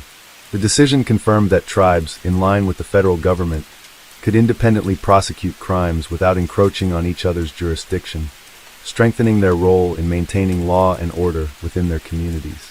It bolstered the argument that tribal nations were not subordinate to federal authority, but, in fact, were co-sovereigns with their own distinct legal systems. However, the consequences of this ruling were met with mixed reactions. For many Native Americans, particularly those living on reservations, the case sparked concerns about the erosion of their civil rights under a dual system that might not always operate in their favor. They feared that increased prosecutions from both the tribal and federal levels could lead to unjust sentencing and lack of legal consistency. For example, while tribal courts may have less formalized processes or varying levels of legal expertise compared to federal courts, individuals could find themselves subjected to inconsistent rulings or harsher punishments. This concern was particularly poignant for those who felt that their rights might be more vulnerable under a system that they perceived as operating with an unequal balance of power. The growing skepticism was also linked to the issue of fairness in tribal justice systems. Some viewed tribal courts as lacking the same due process protections and procedural safeguards that were customary in federal courts, such as the right to a jury trial. Additionally, there were fears that tribal governments, which are often smaller and more isolated from the general public, could potentially be subject to political pressures, leading to biased or arbitrary decisions. This raised fundamental questions about the right of Native Americans to receive fair and equal treatment in their legal proceedings, as well as the broader implications for justice when legal systems diverged between different levels of government. One significant outcome of the case was a deeper exploration into the historical and legal status of Native American tribes, especially concerning their treatment by both federal and state governments. The ruling forced many to revisit the origins of tribal sovereignty, rooted in treaties with the United States that guaranteed certain powers, including the right to govern themselves and administer justice. Many Native American leaders argued that the legal interpretation of tribal sovereignty had not kept pace with modern times, often being undermined by the federal government in favor of its own interests. In response to these concerns, some legal scholars and activists called for reforms to ensure that tribal justice systems were on par with federal standards, particularly in the realm of criminal law. The issue was multifaceted, involving not just legal expertise and procedural safeguards, but also the need for sufficient resources to ensure fair trials. The question of whether Native Americans could trust their own tribal systems to provide justice, or whether they were at risk of being unfairly tried and sentenced under a two-tiered system, became a flashpoint for further debate about the rights of indigenous peoples. Meanwhile, the federal government and its agencies had their own set of reactions to the Lara ruling. For the Department of Justice, the decision reaffirmed the federal government's broader ability to assert its authority over crimes that occurred on Indian reservations, even if the tribal government had already taken action. This outcome was important for law enforcement, as it allowed federal prosecutors to pursue cases involving violations of federal law that occurred on tribal land, which could involve everything from violent crime to drug trafficking. The challenge now lay in how to navigate the delicate balance between respecting tribal sovereignty and ensuring that the law was applied fairly across different jurisdictions. The case also highlighted the complexities of prosecuting crimes on reservations, where there are often issues of overlapping legal authorities. Many federal agencies, such as the FBI and the Bureau of Indian Affairs, have jurisdiction in cases involving serious crimes that occur on tribal lands, but they also must cooperate with tribal authorities, who may have their own criminal codes. These overlapping jurisdictions could lead to confusion and a lack of clarity for those involved in the justice process, from law enforcement officers to defendants. In the aftermath of United States versus Lara, tribal nations began to engage more seriously in discussions about how to strengthen their judicial systems to ensure fairness and accountability. This included pushing for reforms in tribal court practices, improving legal training, and increasing access to resources for legal defense. At the same time, there was a renewed push for the federal government to partner with tribes in ways that did not undermine their legal authority, but instead worked to enhance the effectiveness of tribal justice systems. While the case was seen as a legal victory for the federal government in asserting its jurisdictional rights, it also demonstrated the complex relationship between Native American tribes and the broader legal system. The Lara decision reinforced the idea that tribal nations have a significant role to play in their own governance, but it also underscored the ongoing tension between federal and tribal sovereignty that would continue to evolve over time. The decision marked a crucial moment in the history of Native American law, illustrating the intricate legal challenges that continue to shape the relationships between indigenous communities, the federal government, and the U.S. legal system. In the years following the United States versus Lara decision, the legal and social implications continued to unfold across the nation, especially within Native American communities. The ruling, while reinforcing the importance of tribal sovereignty, sparked deeper conversations about the balance between justice, fairness, and the complexities of dual sovereignty. As both federal and tribal governments continued to navigate the overlapping jurisdictions, it became clear that the relationship between these entities would need to be carefully managed, with attention to the rights of individuals caught within the web of multiple legal systems. For many Native Americans, the case was a reminder of the power struggle that has long existed between their communities and the federal government. It highlighted the unique position that tribal nations occupy in the American legal landscape, where they are simultaneously recognized as independent governments with the right to govern their own territories while also being subjected to the overarching authority of federal law. This dual status left many in a precarious position, as the very sovereignty that allowed them to pursue justice in their own way could be undermined by federal interests that did not always align with the needs of the people they were meant to serve. The case also sparked discussions about the broader implications for Native American communities beyond the confines of legal jurisdiction. Many felt that their rights had been continually overlooked, both by the federal government and by the general public, who often misunderstood or misrepresented the complexities of tribal governance. There were calls for greater recognition of Native American traditions and practices, particularly in the realm of justice, as well as for reforms that would ensure that tribal members were given a fair opportunity to participate in and benefit from the legal system. This included advocating for stronger representation in legal proceedings and access to resources that would allow tribal nations to strengthen their judicial systems and meet the needs of their people. Despite the challenges, there was an undeniable sense of resilience within many tribal communities. For all the obstacles that had been put in place by a system that was historically dismissive of Native American rights, the decision in United States versus Lara was viewed by many as a necessary step toward a more equitable future. It reaffirmed the right of tribes to govern themselves and make decisions about their legal systems, even in the face of federal oversight. It served as a reminder that the fight for Native American rights, though difficult, was far from over. The legal world, too, was forced to confront its role in the treatment of Native American individuals and communities. Lawyers, judges, and lawmakers had to consider how the existing legal frameworks could be reformed to better accommodate the unique legal systems of tribal nations, while still maintaining consistency with federal laws. This led to an increased focus on improving the relationship between federal and tribal entities, with many advocates pushing for greater cooperation and respect for the sovereignty of tribal nations.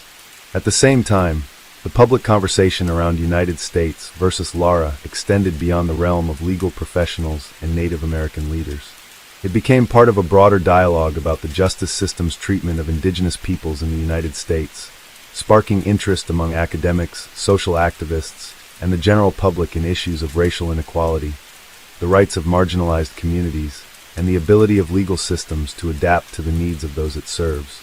The case raised questions about fairness in the justice system, and how the U.S. could better uphold the promises of equality and justice for all, regardless of ethnicity or status. In the years that followed, the legacy of Lara was shaped by both the legal and social responses to the ruling. Tribal nations began to pursue greater reforms within their own judicial systems, pushing for modernized laws and policies that reflected the current needs of their communities. The federal government, in turn, began to take steps to ensure that tribal nations had access to the resources and support needed to implement these changes. The issue of tribal sovereignty was not one that could be solved with a single court decision, but Lara served as a starting point for ongoing conversations about how the United States could better honor the rights of Native American tribes while ensuring that their citizens received the full protections guaranteed by the U.S. Constitution. The impact of the case extended beyond legal circles. It contributed to a broader awareness of Native American issues, fostering discussions about history, power, and the rights of indigenous peoples. It also shed light on the often overlooked struggles faced by Native American communities, particularly when it comes to navigating complex legal and political systems that have historically marginalized them. As a result, many Native American leaders began to take an active role in shaping future legal frameworks that would ensure their communities' rights were respected and their voices were heard in the halls of justice. While United States versus Lara did not provide a definitive solution to all of the challenges facing Native American communities, it sparked a necessary dialogue about sovereignty, justice, and fairness. It brought attention to the complexities of the U.S. legal system as it pertains to indigenous peoples, highlighting the need for continued reforms and a more inclusive approach to justice. The case remains a critical turning point in the history of Native American law, a reminder of both the progress that has been made and the work still left to be done in the pursuit of equality, justice, and self-determination for Native American tribes. As the years go by, the legacy of the Lara decision continues to shape how tribal sovereignty is understood and respected, not just by the federal government, but also by tribal nations themselves. The case serves as both a reflection of the struggles that have defined Native American experiences in the United States and a call to action for a future where indigenous rights are no longer an afterthought, but a cornerstone of the nation's legal and social fabric. Story 6. In January 2004, Japan was shaken by a tragic and unsettling case that would leave lasting impacts on its society and legal system. The murder of 21-year-old student Misato Harada in the village of Miho, Tochigi Prefecture, became a widely covered and harrowing case that drew national attention. Misato Harada was a diligent and promising student who disappeared on January 10, 2004. Her family and friends were immediately concerned, as it was completely out of character for her to vanish without any communication. Days passed, and the search for her intensified. Sadly, her lifeless body was discovered in a river near Miho, and the findings were horrifying. The autopsy confirmed that she had been brutally raped and murdered, suffering multiple stab wounds and signs of strangulation. The details of the crime left the local community in shock and disbelief, struggling to understand how such a heinous act could happen in their seemingly peaceful village. Local authorities swiftly launched an intensive investigation, canvassing the area for any potential witnesses and meticulously gathering forensic evidence. Despite their best efforts, however, the case remained unsolved for several years. As time passed, public frustration grew, and the case became a source of anxiety in Tochigi Prefecture. People felt unsettled by the lack of resolution, and the loss of the young life weighed heavily on the community. In 2018, nearly 14 years after Misato's death, a breakthrough finally came. Advances in DNA technology revealed a connection between the crime and a Filipino national named Keith Guinan Ekane. Ekane had been living in Japan at the time of the murder, but had fled the country shortly afterward. Authorities learned that he had likely returned to the Philippines. In response, the Japanese authorities issued an international wanted notice for Ekane's arrest, marking a turning point in the long unsolved case. The arrest was made on January 24, 2019, when Ekane returned to Japan and was detained upon his arrival at Narita International Airport in Tokyo. The news spread quickly, and the media coverage brought renewed attention to the case. Ekane was charged with the rape and murder of Misato Harada, and his trial became a highly publicized event. The country had waited for justice for years, and many were hopeful that this would finally bring some closure. In 2020, after a lengthy trial, the Tochigi District Court found Keith Guinan Ekane guilty of the murder and sentenced him to life imprisonment. The court emphasized the brutality of the crime and the profound emotional toll it had taken on the victim's family and the community at large. The conviction was widely celebrated, as it marked the resolution of a case that had remained a dark chapter in Japan's legal history for many years. While the trial provided justice for Misato's family, it could not fully erase the pain of the loss. The murder of Misato Harada and the eventual conviction of Ekane underscored several important issues within Japan's criminal justice system. It highlighted the significant challenges law enforcement faces in solving cases that involve foreign nationals, as well as the need for international cooperation in the pursuit of justice. The case also drew attention to the role of forensic evidence in solving cold cases, particularly in an era when technological advancements had made such investigations more precise and reliable. The case had far-reaching effects on the public discourse in Japan, particularly with regard to safety and the criminal justice system. It raised awareness about the complexities of handling cases that span multiple countries and the importance of maintaining strong international networks to track and apprehend suspects. In the aftermath of the conviction, conversations continued about the effectiveness of Japan's criminal justice system and the need for ongoing improvements in investigative techniques. The tragic death of Misato Harada remains a painful memory for her family, friends, and the community of Miho. While the conviction of her murderer provided some closure, it did not erase the loss. The case serves as a sobering reminder of the vulnerabilities that exist in society and the ongoing fight for justice in a world that is often unpredictable and fraught with dangers. As Japan reflects on the lessons learned from this case, there is an ongoing need to address the complexities of criminal justice, particularly when it comes to protecting the rights of victims and ensuring that justice is served, no matter how long it takes. The impact of Misato Harada's murder and the eventual resolution of the case rippled far beyond the legal proceedings. In the years following the tragic event, the case highlighted several key challenges faced by both law enforcement and the public, especially in the realm of jurisdiction and international cooperation. The fact that the suspect had fled the country shortly after committing the crime brought attention to the difficulties faced by law enforcement agencies when dealing with cases that involve foreign nationals, particularly when suspects cross international borders. The delay in bringing the perpetrator to justice also brought to the forefront the question of how effectively Japan's legal and investigative systems could handle cold cases, especially those involving complex elements like the involvement of foreign nationals. The breakthrough in 2018, made possible through advances in DNA testing and forensic science, was a testament to how far investigative methods had come, allowing authorities to revisit old cases with new tools that could provide new insights. This shift in investigative techniques became a focal point for many law enforcement agencies, both in Japan and globally, who began exploring how to apply modern technology to solve crimes that had previously been deemed unsolvable. Despite the progress made in solving the case, the years of uncertainty surrounding the investigation left deep scars on Masato's family and the community at large. The Harada family had lived through years of anguish, hoping against hope that their daughter would return or that the case would be resolved. As the investigation dragged on without any clear answers, their suffering was compounded by the feeling of helplessness that so often accompanies unresolved tragedies. The eventual discovery of the perpetrator, while a relief in some ways, could not erase the profound grief and loss that Masato's parents and siblings had endured. The case also raised important questions about the safety of young people, particularly women in Japan. The brutality of the crime shocked the nation, sparking conversations about the vulnerabilities that exist even in one of the world's safest countries. Many people, particularly women, began to voice their concerns about personal security, questioning whether enough was being done to protect individuals from violence, especially in rural areas where crime rates tend to be lower and communities are often more insular.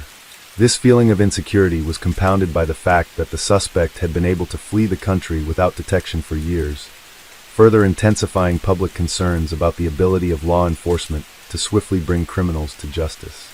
For the wider public, the case represented a tragic reminder of the gap between the perception of safety in Japan and the reality of crime.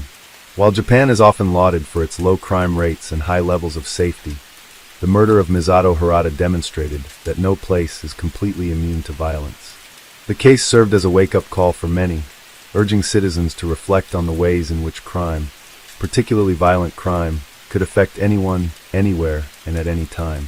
As the investigation unfolded and details emerged, the public was forced to confront the uncomfortable reality that even in a country with stringent laws and a reputation for public safety, tragic events could still occur. The aftermath of the case also led to greater public scrutiny of Japan's criminal justice system, especially in relation to the treatment of foreign nationals.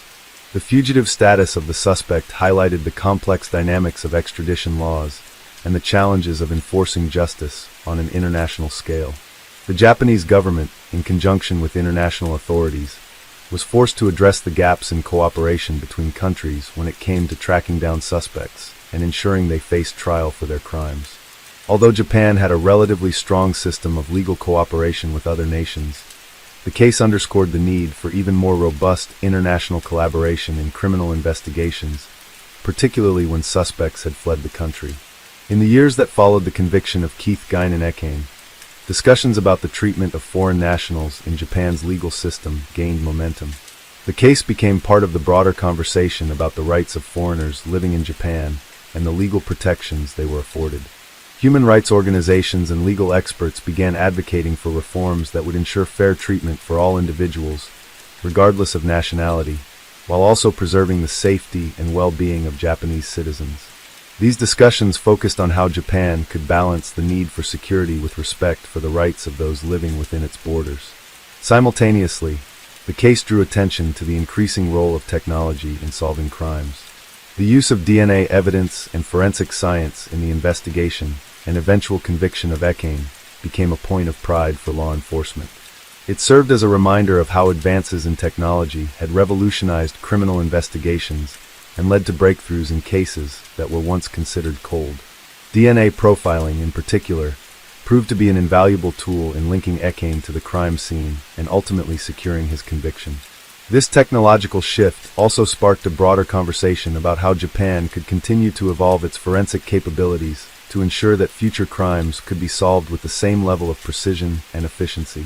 As Japan moved forward from the case, it became clear that the lessons learned from Misato Harada's murder would have lasting effects on both law enforcement and society.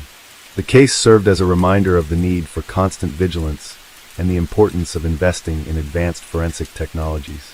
It also called for greater international cooperation and transparency in the legal system, ensuring that justice could be served regardless of a suspect's nationality or where they chose to flee.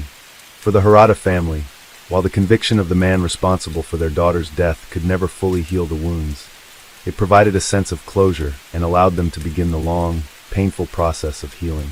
The murder of Misato Harada, while tragic, became a catalyst for change, prompting necessary conversations about safety, justice, and the power of technology to shape the future of criminal investigations.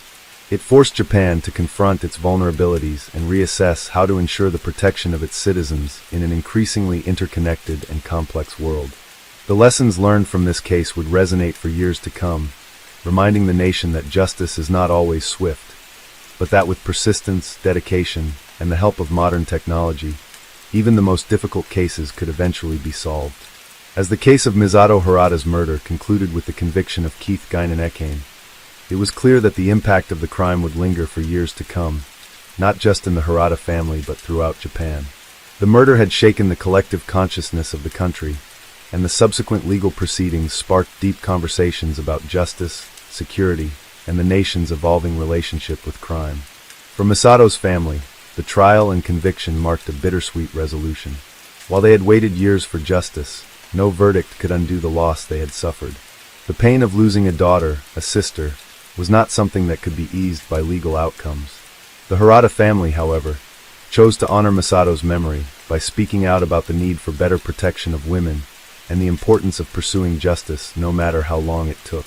They became advocates for victims' rights, sharing their story to raise awareness about the emotional toll of violent crime and the long-term effects it had on families. In some ways, they found solace in knowing that their efforts had contributed to a greater public understanding of the issue. On a broader scale, the murder and the years-long search for Misato's killer prompted discussions about Japan's justice system and its handling of foreign suspects. The conviction of Ekane raised important questions about the country's laws regarding extradition and international cooperation, especially in cases where the suspect had fled the country. While Japan had strong diplomatic ties with many nations, including the Philippines, it became evident that there was room for improvement in terms of how efficiently international suspects could be tracked and brought back to face justice. Misato's case highlighted the gaps in cross-border cooperation, urging policymakers to revise certain protocols to avoid similar delays in future cases. The case also highlighted the advancements in forensic technology and their significant role in criminal investigations. The breakthrough in 2018, when DNA evidence linked Ekane to the crime, was a testament to the power of modern technology in solving cold cases.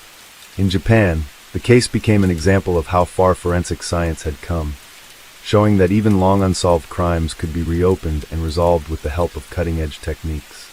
Forensic evidence, particularly DNA profiling, played a pivotal role in securing a conviction that would have been nearly impossible without it.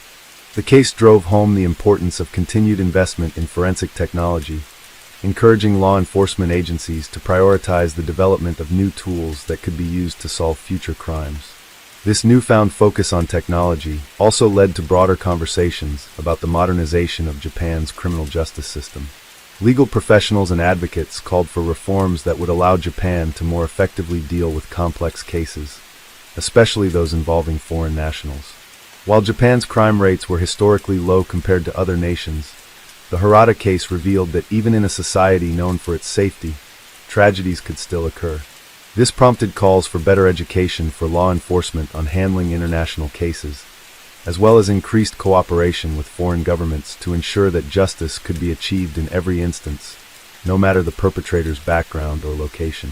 In the aftermath of the trial, there was also a marked shift in public awareness around personal safety.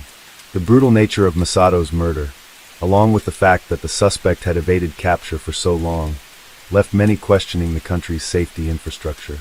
While Japan's crime rate had remained relatively low, incidents like this one reminded people that no society was immune from violence. People, especially women, became more conscious of their surroundings and took extra precautions when traveling alone or in unfamiliar areas. This was especially true in rural areas like Miho, where residents had often felt more secure and less vigilant about potential threats. The case sparked national discussions about how to better protect vulnerable individuals and how to address potential weaknesses in community safety. This led to calls for increased patrols, better surveillance systems, and more community outreach programs aimed at raising awareness about personal security. Some also advocated for more public education on how to respond to dangerous situations, believing that if more people were educated on self-defense and personal safety techniques, it would help reduce the risk of similar crimes. The trial also resonated with individuals and organizations advocating for reform in the criminal justice system. It highlighted the importance of swift justice, transparency, and the need for continuous legal improvements to adapt to the evolving nature of crime. Legal professionals, especially those working with cold cases, began to reevaluate their approach, pushing for more proactive methods to investigate and resolve unsolved cases. The case reinforced the idea that the legal system must be dynamic and capable of evolving with the times to ensure that justice is served. As Japan continued to recover from the emotional and legal aftermath of the case, there was a deeper societal realization of the importance of holding those accountable for their actions, regardless of nationality or circumstances. While Misato Harada's death was a senseless tragedy, it ultimately played a role in pushing the country toward necessary reforms in its justice system and its approach to crime. Her family's advocacy, the media's coverage, and the discussion sparked by her case prompted broader societal changes, from the way law enforcement handled cold cases to how the public viewed personal security.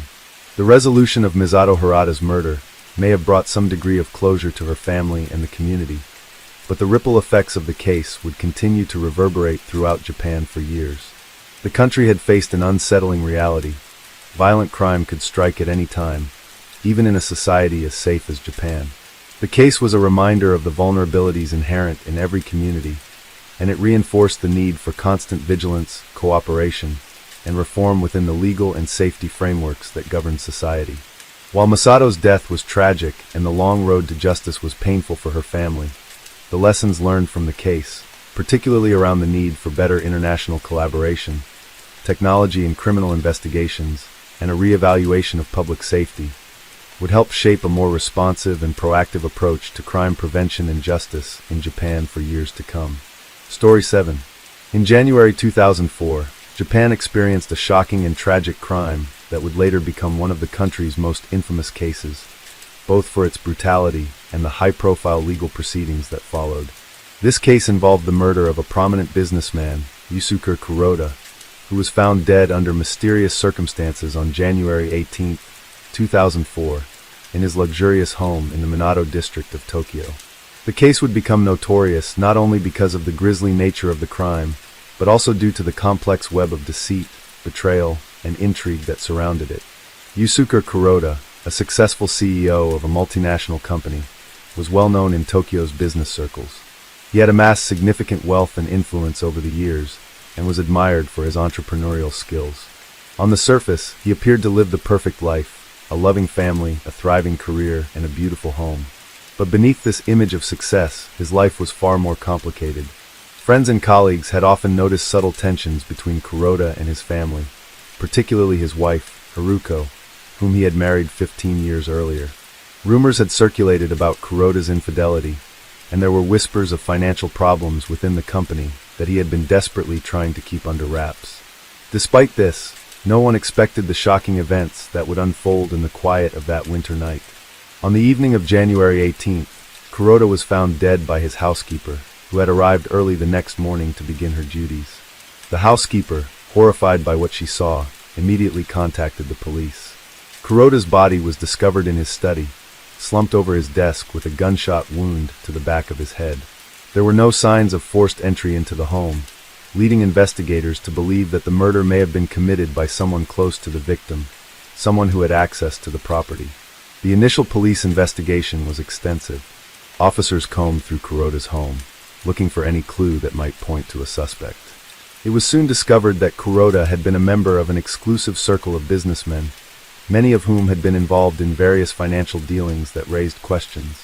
His colleagues in the business world, who had been increasingly worried about his erratic behavior in the weeks leading up to his death, became key witnesses. Kuroda's wife, Haruko, was questioned early in the investigation, but she had a solid alibi, She had been at a social event with friends the night before. Still, her relationship with Kuroda was closely scrutinized. Friends and acquaintances of the couple described the marriage as strained, and there were rumors that Haruko had discovered Kuroda's infidelity just months prior. As the investigation continued, attention turned to Kuroda's business dealings. Detectives found evidence of embezzlement within his company, and it appeared that Kuroda had been skimming off the top for several years. This revelation brought a new layer of complexity to the case. Was the murder a result of personal betrayal, financial troubles, or something more sinister? Was it possible that someone in his business circle, a competitor, or an employee who had been wronged had taken matters into their own hands? The police worked tirelessly to gather more evidence, but the case seemed to be spiraling in too many directions. Then, just when it seemed like the investigation had hit a dead end, a breakthrough came. A security camera in a nearby building had captured footage of a figure leaving Kuroda's residence on the night of the murder. The footage was grainy, but the police were able to identify a vehicle that had been parked outside the house, and a partial license plate number was visible. After cross-referencing the information, they discovered that the car was registered to a man named Daiki Yoshida, a former business partner of Kuroda's who had fallen out with him years earlier. Yoshida, now a disgraced entrepreneur, had a known history of violent outbursts and was rumored to have a grudge against Kuroda for having allegedly stolen a lucrative business idea from him. The discovery of Yoshida's involvement in the case was the turning point the police had been waiting for. They immediately tracked him down and brought him in for questioning. At first, Yoshida denied any involvement in the murder, claiming that he had not been near Kuroda's house that night. However, when confronted with the security footage and evidence linking him to the scene, Yoshida's story began to unravel. After hours of intense interrogation, Yoshida finally confessed to the murder. He explained that he had been enraged by Kuroda's betrayal and had planned the murder meticulously for months. Yoshida admitted that he had been involved in a business venture with Kuroda years before, and after an initial period of success, Kuroda had cut him out of the deal and taken full control. Yoshida had been left with nothing and blamed Kuroda for ruining his life. Over time, his resentment had grown into an obsession. Yoshida had learned about Kuroda's financial troubles and had used this information to his advantage. He had taken advantage of Kuroda's distraction with the company's dwindling profits to quietly plot his revenge. On the night of the murder, Yoshida had entered Kuroda's house through a back door, which he knew would be left unlocked. He had waited for Kuroda to be alone in his study before confronting him. In a fit of rage, Yoshida had shot Kuroda in the back of the head, making sure the murder looked like a robbery gone wrong. Then, after committing the crime, he had carefully staged the scene and left, knowing that the lack of forced entry would point the police towards someone close to the victim. The confession sent shockwaves through the business community. The public was stunned by the details of the murder and the extent of Yoshida's planning. Many questioned how someone could harbor such deep resentment for years, and how easily business partnerships could turn into deadly rivalries. The case also raised uncomfortable questions about the lengths to which individuals would go when driven by jealousy, greed, and pride. Yoshida, who had once been a promising businessman, became a symbol of the dangers of unchecked ambition and the dark side of human nature. Yoshida's trial began later that year, and the courtroom was filled with reporters and spectators eager to hear the details of the case. Throughout the trial, Yoshida maintained his confession, but he showed little remorse for his actions. He was eventually convicted of murder and sentenced to life in prison. His conviction was met with a mixture of relief and sadness.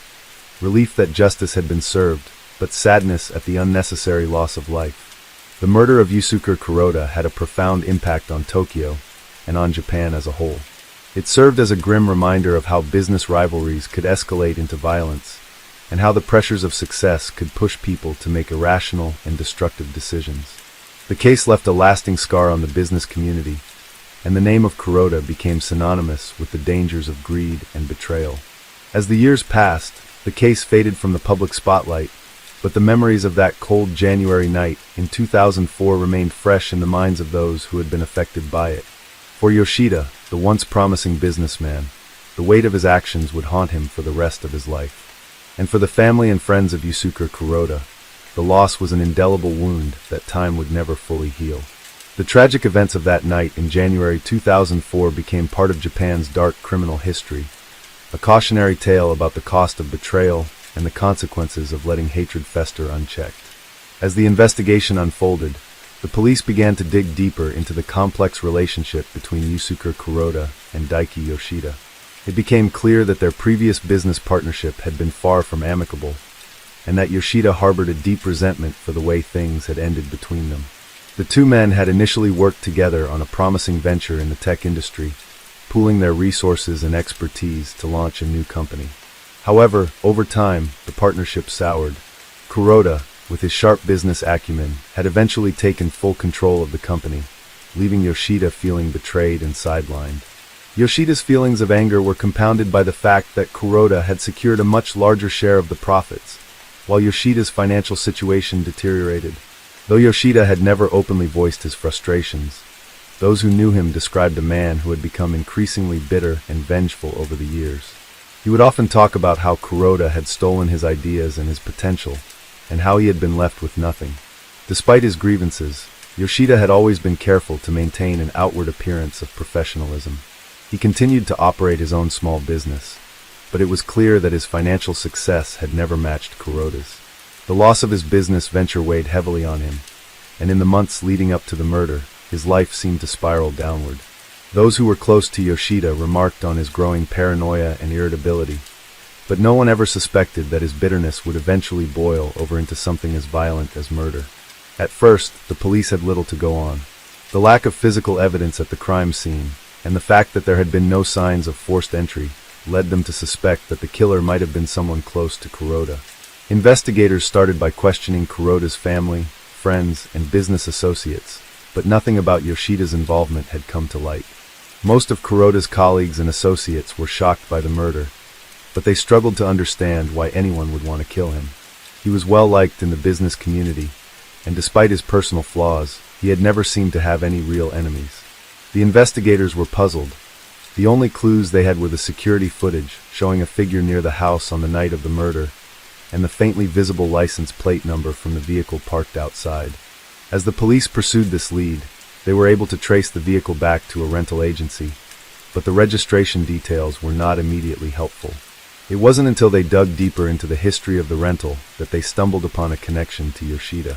The car had been rented under a false name, but an address and phone number had been linked to Yoshida through several previous transactions at the same agency.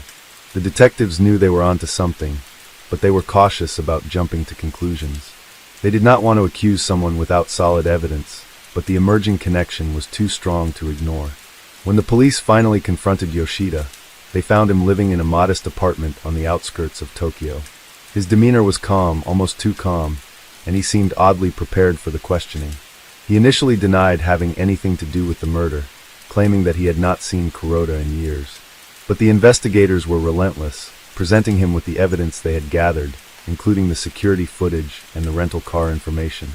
At first, Yoshida stuck to his story, claiming that the car had been rented by someone else, and that he had no idea how it ended up near Kuroda's house. But the police were not convinced, and they pressed him further, showing him the incriminating evidence and asking him to explain his whereabouts on the night of the murder. Under the weight of the evidence, Yoshida's composure began to crack. His body language shifted, and he became defensive, his story growing increasingly erratic. Finally, after hours of questioning, Yoshida admitted that he had been at Kuroda's house that night, though he initially tried to minimize his involvement. He claimed that he had gone to Kuroda's home to confront him about the business deal that had gone wrong years earlier, but he insisted that he had never intended to kill him.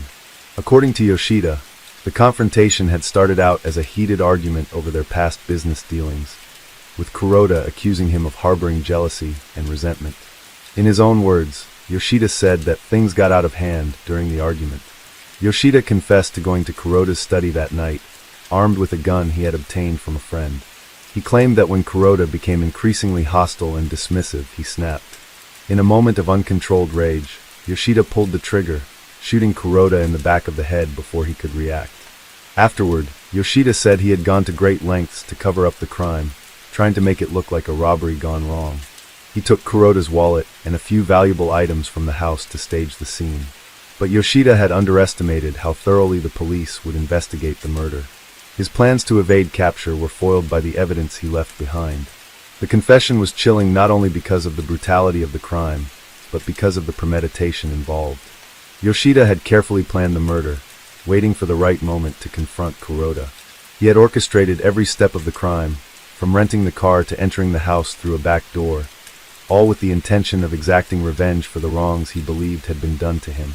Yoshida had meticulously prepared for the moment when he would finally take matters into his own hands, and the murder was the tragic culmination of years of resentment and bitterness. After Yoshida's arrest, the case became the subject of intense media coverage. The public was fascinated by the details of the crime, and there was widespread shock at the revelation that a former business partner had been responsible for such a brutal act. Many people struggled to comprehend how someone could go to such extreme lengths over a business deal gone sour. The case raised uncomfortable questions about the nature of success and failure in Japan's highly competitive business world, where the pressures to succeed are immense and the consequences of perceived betrayal can be devastating. The media portrayed Yoshida as a man consumed by his own anger and pride, a man who had allowed his personal grudges to destroy his life. The case also prompted discussions about the psychological toll that business rivalries and betrayals could have on individuals. Experts weighed in on the growing prevalence of mental health issues related to stress in the workplace, particularly in high-pressure environments like corporate Japan. Some even suggested that the pressure to conform to societal expectations and to maintain a facade of success could drive some individuals to act out in destructive ways. Despite the shocking nature of the crime, the authorities were able to quickly put together a case against Yoshida, and his trial began later that year. The prosecution argued that Yoshida had planned and executed the murder with clear intent, seeking revenge for the perceived injustice he had suffered at the hands of Kuroda. The defense, however, argued that Yoshida's actions had been the result of a temporary lapse in judgment, driven by years of emotional and financial strain. They suggested that Yoshida's mental state at the time of the murder should be taken into consideration. The trial lasted several months, with witnesses testifying about the nature of the relationship between Yoshida and Kuroda and the financial and personal pressures that had built up over the years. Ultimately, the court found Yoshida guilty of first-degree murder, and he was sentenced to life in prison. The verdict was met with a sense of closure, but the tragedy of Kuroda's death lingered in the minds of those who had followed the case. The murder of Yusuke Kuroda marked a turning point in the way business rivalries and personal disputes were viewed in Japan. It served as a stark reminder of the dangerous consequences that could arise when personal emotions were allowed to dictate one's actions.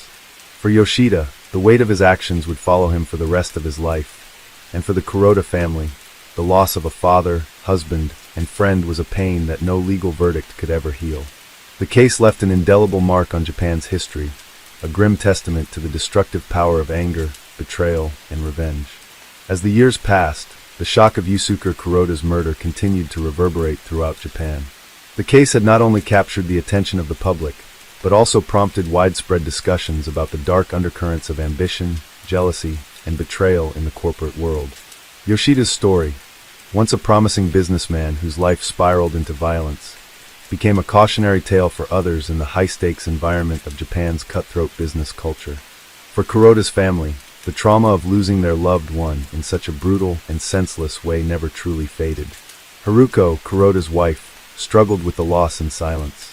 While she had always known about the tensions in their marriage, nothing could have prepared her for the tragic turn their lives had taken. In the months after the murder, Haruko kept a low profile, declining interviews with the media and retreating from the public eye. She had loved her husband, despite their difficulties, and his violent death left her with a sense of disbelief and profound grief. Although she had felt the strain of his emotional distance, nothing could have prepared her for the revelation of his past business dealings, his extramarital affairs, and the betrayal that had ultimately led to his death. The years that followed were marked by her own quiet reckoning with their shared history, and the realization that she would have to carry the weight of his absence and the dark secrets that had surrounded him. Their children, too, were affected. The murder shattered their perception of the world. As young adults, they had admired their father, believing him to be a figure of success and stability. But the media's portrayal of the circumstances surrounding his death revealed a man who had been mired in personal and professional struggles that his children had never known. The public's attention shifted quickly from the shock of the murder to a relentless pursuit of details about Kuroda's personal life, his business dealings, and his relationships. His children were forced to grapple with a painful duality: the man they had loved and the complicated figure who had been consumed by ambition and pride. The process of healing from such a traumatic loss was slow and complicated, as they had to navigate both the grief of losing a parent and the conflicting emotions that came with the revelations of his troubled past. As for Yoshida, his life after the trial was one of quiet confinement.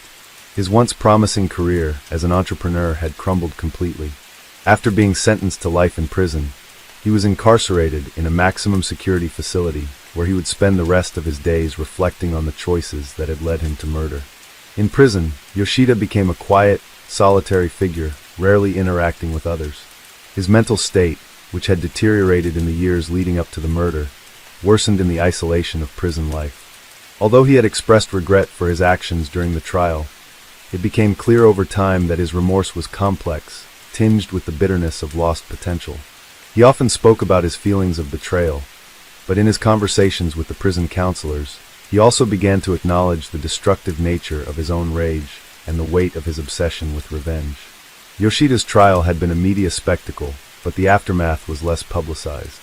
His life behind bars was one of quiet reflection and at times torment. There were reports that Yoshida had tried to engage in various educational and rehabilitative programs, but his efforts were often met with skepticism from both prison officials and fellow inmates. His reputation as the man who killed Kuroda hung over him like a shadow. Yoshida's story remained a tragic reminder of the destructive consequences of unchecked jealousy and ambition. It was said that he occasionally spoke with other prisoners about how he had believed that murder would somehow restore balance to the injustice he had felt in his life. Yet, after years of reflection, he came to understand that he had taken away not only a man's life, but his own future as well. His life, which had once held so much promise, had unraveled in the most dramatic and irreversible way. The case itself continued to resonate in the legal and corporate communities. Kuroda's murder was frequently cited in discussions about corporate rivalry, mental health in high-pressure professions, and the lengths to which individuals would go when consumed by personal grievances. The case was used in seminars and workshops designed to address the toxic nature of competitive corporate environments and to promote healthier practices within Japan's business culture. Experts on business ethics and workplace behavior often reference the murder as an extreme example of what could happen when personal and professional conflicts were allowed to escalate unchecked. It became an example of the dark side of ambition, how easily business deals, rivalries, and personal vendettas could blur the lines between professional and criminal conduct. The legal community also paid close attention to the case. Although Yoshida's conviction had been clear-cut, there were ongoing debates about the role of mental health in his actions. Yoshida had been suffering from depression and anxiety in the months leading up to the murder, and some argued that these issues had contributed to his impulsive decision-making. Legal experts debated whether the court should have considered a lesser sentence based on Yoshida's mental state at the time of the murder, though ultimately, his actions were deemed to be premeditated. The case sparked further conversations about the importance of mental health support within corporate environments and whether individuals in high-pressure jobs were given adequate resources to cope with their personal and professional struggles. As for the broader public, the murder served as a chilling reminder of how fragile human relationships can be, especially in environments defined by intense competition. It highlighted the potential dangers of harboring grudges and unresolved conflicts, as well as the destructive impact of unchecked emotions. For those who followed the case closely, it was difficult to forget the image of Kuroda's tragic death, which was not only a loss of life, but a loss of the trust and stability that had once been foundational to his family and his career. The crime was a stark reflection of the potential for violence that lay hidden beneath the surface of seemingly ordinary business dealings, revealing how easily success could turn to obsession, and how ambition could manifest in ways that no one could have predicted. Yusuke Kuroda's death, and the events that led up to it, would never be forgotten. The story of his murder would remain a part of Japan's criminal history, a testament to the fragility of human relationships and the devastating consequences of allowing anger, jealousy, and pride to define one's actions. For the Kuroda family, the memories of their loved one would forever be tinged with sorrow, and for Yoshida, the consequences of his actions would follow him to the very end of his life. The case remained a powerful reminder that the boundaries between success and failure, right and wrong, could sometimes be razor thin, and that the impact of our actions, whether motivated by personal loss or professional rivalry, could last far longer than we ever imagined. Story 8. In January 2004, a chilling crime captured the attention of the entire nation of South Korea. It all began on a bitterly cold evening, when a quiet suburb in Seoul was rocked by the discovery of a gruesome murder. The victim was a 47-year-old woman named Eun-ji Park, a well-known and respected schoolteacher who had taught at the same high school for over 2 decades. Eun-ji was a beloved figure in the local community, admired for her dedication to her students and her gentle, compassionate nature. Her murder was completely out of character for the peaceful neighborhood she lived in, and the shock of it sent ripples of fear and confusion throughout the city. The discovery of her body sent the police into a frenzy of investigation. Eun-ji was found lying in her small, sparsely furnished apartment, her body surrounded by signs of a violent struggle. She had been stabbed multiple times, with the fatal blow striking directly to her chest. The apartment showed signs of forced entry, with the front door clearly being broken open. However, there was no evidence of a robbery, as nothing of value appeared to be missing. The police quickly realized that this was not a random act of violence, but a targeted, personal crime. At first, the investigators struggled to find any leads. Eun-ji had no known enemies, and her personal life seemed to be just as serene as her public persona. She was unmarried, with no children, and there were no reports of any ongoing conflicts or disputes in her life. The neighborhood where she lived was quiet, and there had been no history of criminal activity in the area. As the investigation continued, the detectives began to dig into Eun-ji's past, searching for any clues that could lead them to a possible suspect. The breakthrough came when investigators discovered that Eun-ji had been involved in an online relationship with a man named Sung-ho Kim. Eun-ji and Sung-ho had met through a popular social media platform that was gaining traction in South Korea at the time. Sung-ho was a 32-year-old software engineer who lived in another part of the city, but the two had bonded over shared interests in literature and philosophy. Their online conversations grew increasingly intimate, with the two of them exchanging personal details and discussing their dreams and aspirations. Eun-ji had even begun to confide in Sung-ho about her feelings of loneliness, as she had struggled with the idea of growing older without a family of her own. She was a woman who had given her life to teaching, but the isolation of being unmarried had begun to take a toll on her. Sung-ho, on the other hand, was a man who was still trying to find his place in the world. Although he had a stable job, his social life was limited, and he too felt the weight of loneliness. The two of them seemed to offer each other a sense of companionship, even if it was only through their online conversations. However, as their relationship deepened, Sung-ho began to reveal a more obsessive and possessive side of himself. Eun-ji, who had initially been flattered by his attention, started to feel uncomfortable with his increasing insistence on meeting in person. Sung-ho began pressuring her to make their online relationship a physical one, sending her increasingly desperate messages. Eun-ji, feeling conflicted, began to distance herself from him. But Sung-ho, unable to accept her rejection, grew increasingly frustrated. In the days leading up to Eun-ji's murder, the police discovered that Sung-ho had become obsessed with the idea of meeting her face to face. He had become fixated on the belief that their connection was something more than just an online relationship. He had grown increasingly possessive of her, believing that they were meant to be together. The investigators uncovered a series of messages from Sung-ho, in which he expressed his feelings of betrayal and anguish over Eun-ji's reluctance to meet him. His messages were filled with anger, sadness, and confusion. He even began to accuse her of leading him on and playing with his emotions. On the night of the murder, Sung-ho had finally made up his mind. He arranged to meet Eun-ji in person, under the pretext of resolving their differences and talking face to face. Eun-ji, still hesitant but feeling some responsibility for the emotional turmoil she had caused, reluctantly agreed. She invited him to her apartment, hoping to end things amicably and firmly put an end to the unhealthy dynamic that had developed between them. What Eun-ji had not anticipated, however, was that Sung-ho's obsession had already crossed a dangerous threshold. When he arrived at her apartment, the conversation quickly escalated. What was intended to be a calm discussion about their relationship turned into an explosive confrontation. Sung-ho, unable to control his anger, snapped. In a moment of overwhelming rage, he grabbed a knife from her kitchen and attacked her. The struggle was violent, and Eun-ji fought desperately to defend herself, but Sung-ho was stronger and more relentless. In the end, he stabbed her repeatedly, leaving her to bleed out in her own home. After the murder, Sung-ho fled the scene, leaving behind the bloody crime scene. He immediately turned off his phone and attempted to disappear, knowing full well that the police would be looking for him. He knew that his obsession with Eunji had led him down a dark path, but he was unable to stop himself from acting on his feelings. In the days following the murder, Sung-ho went into hiding, but his actions did not go unnoticed for long.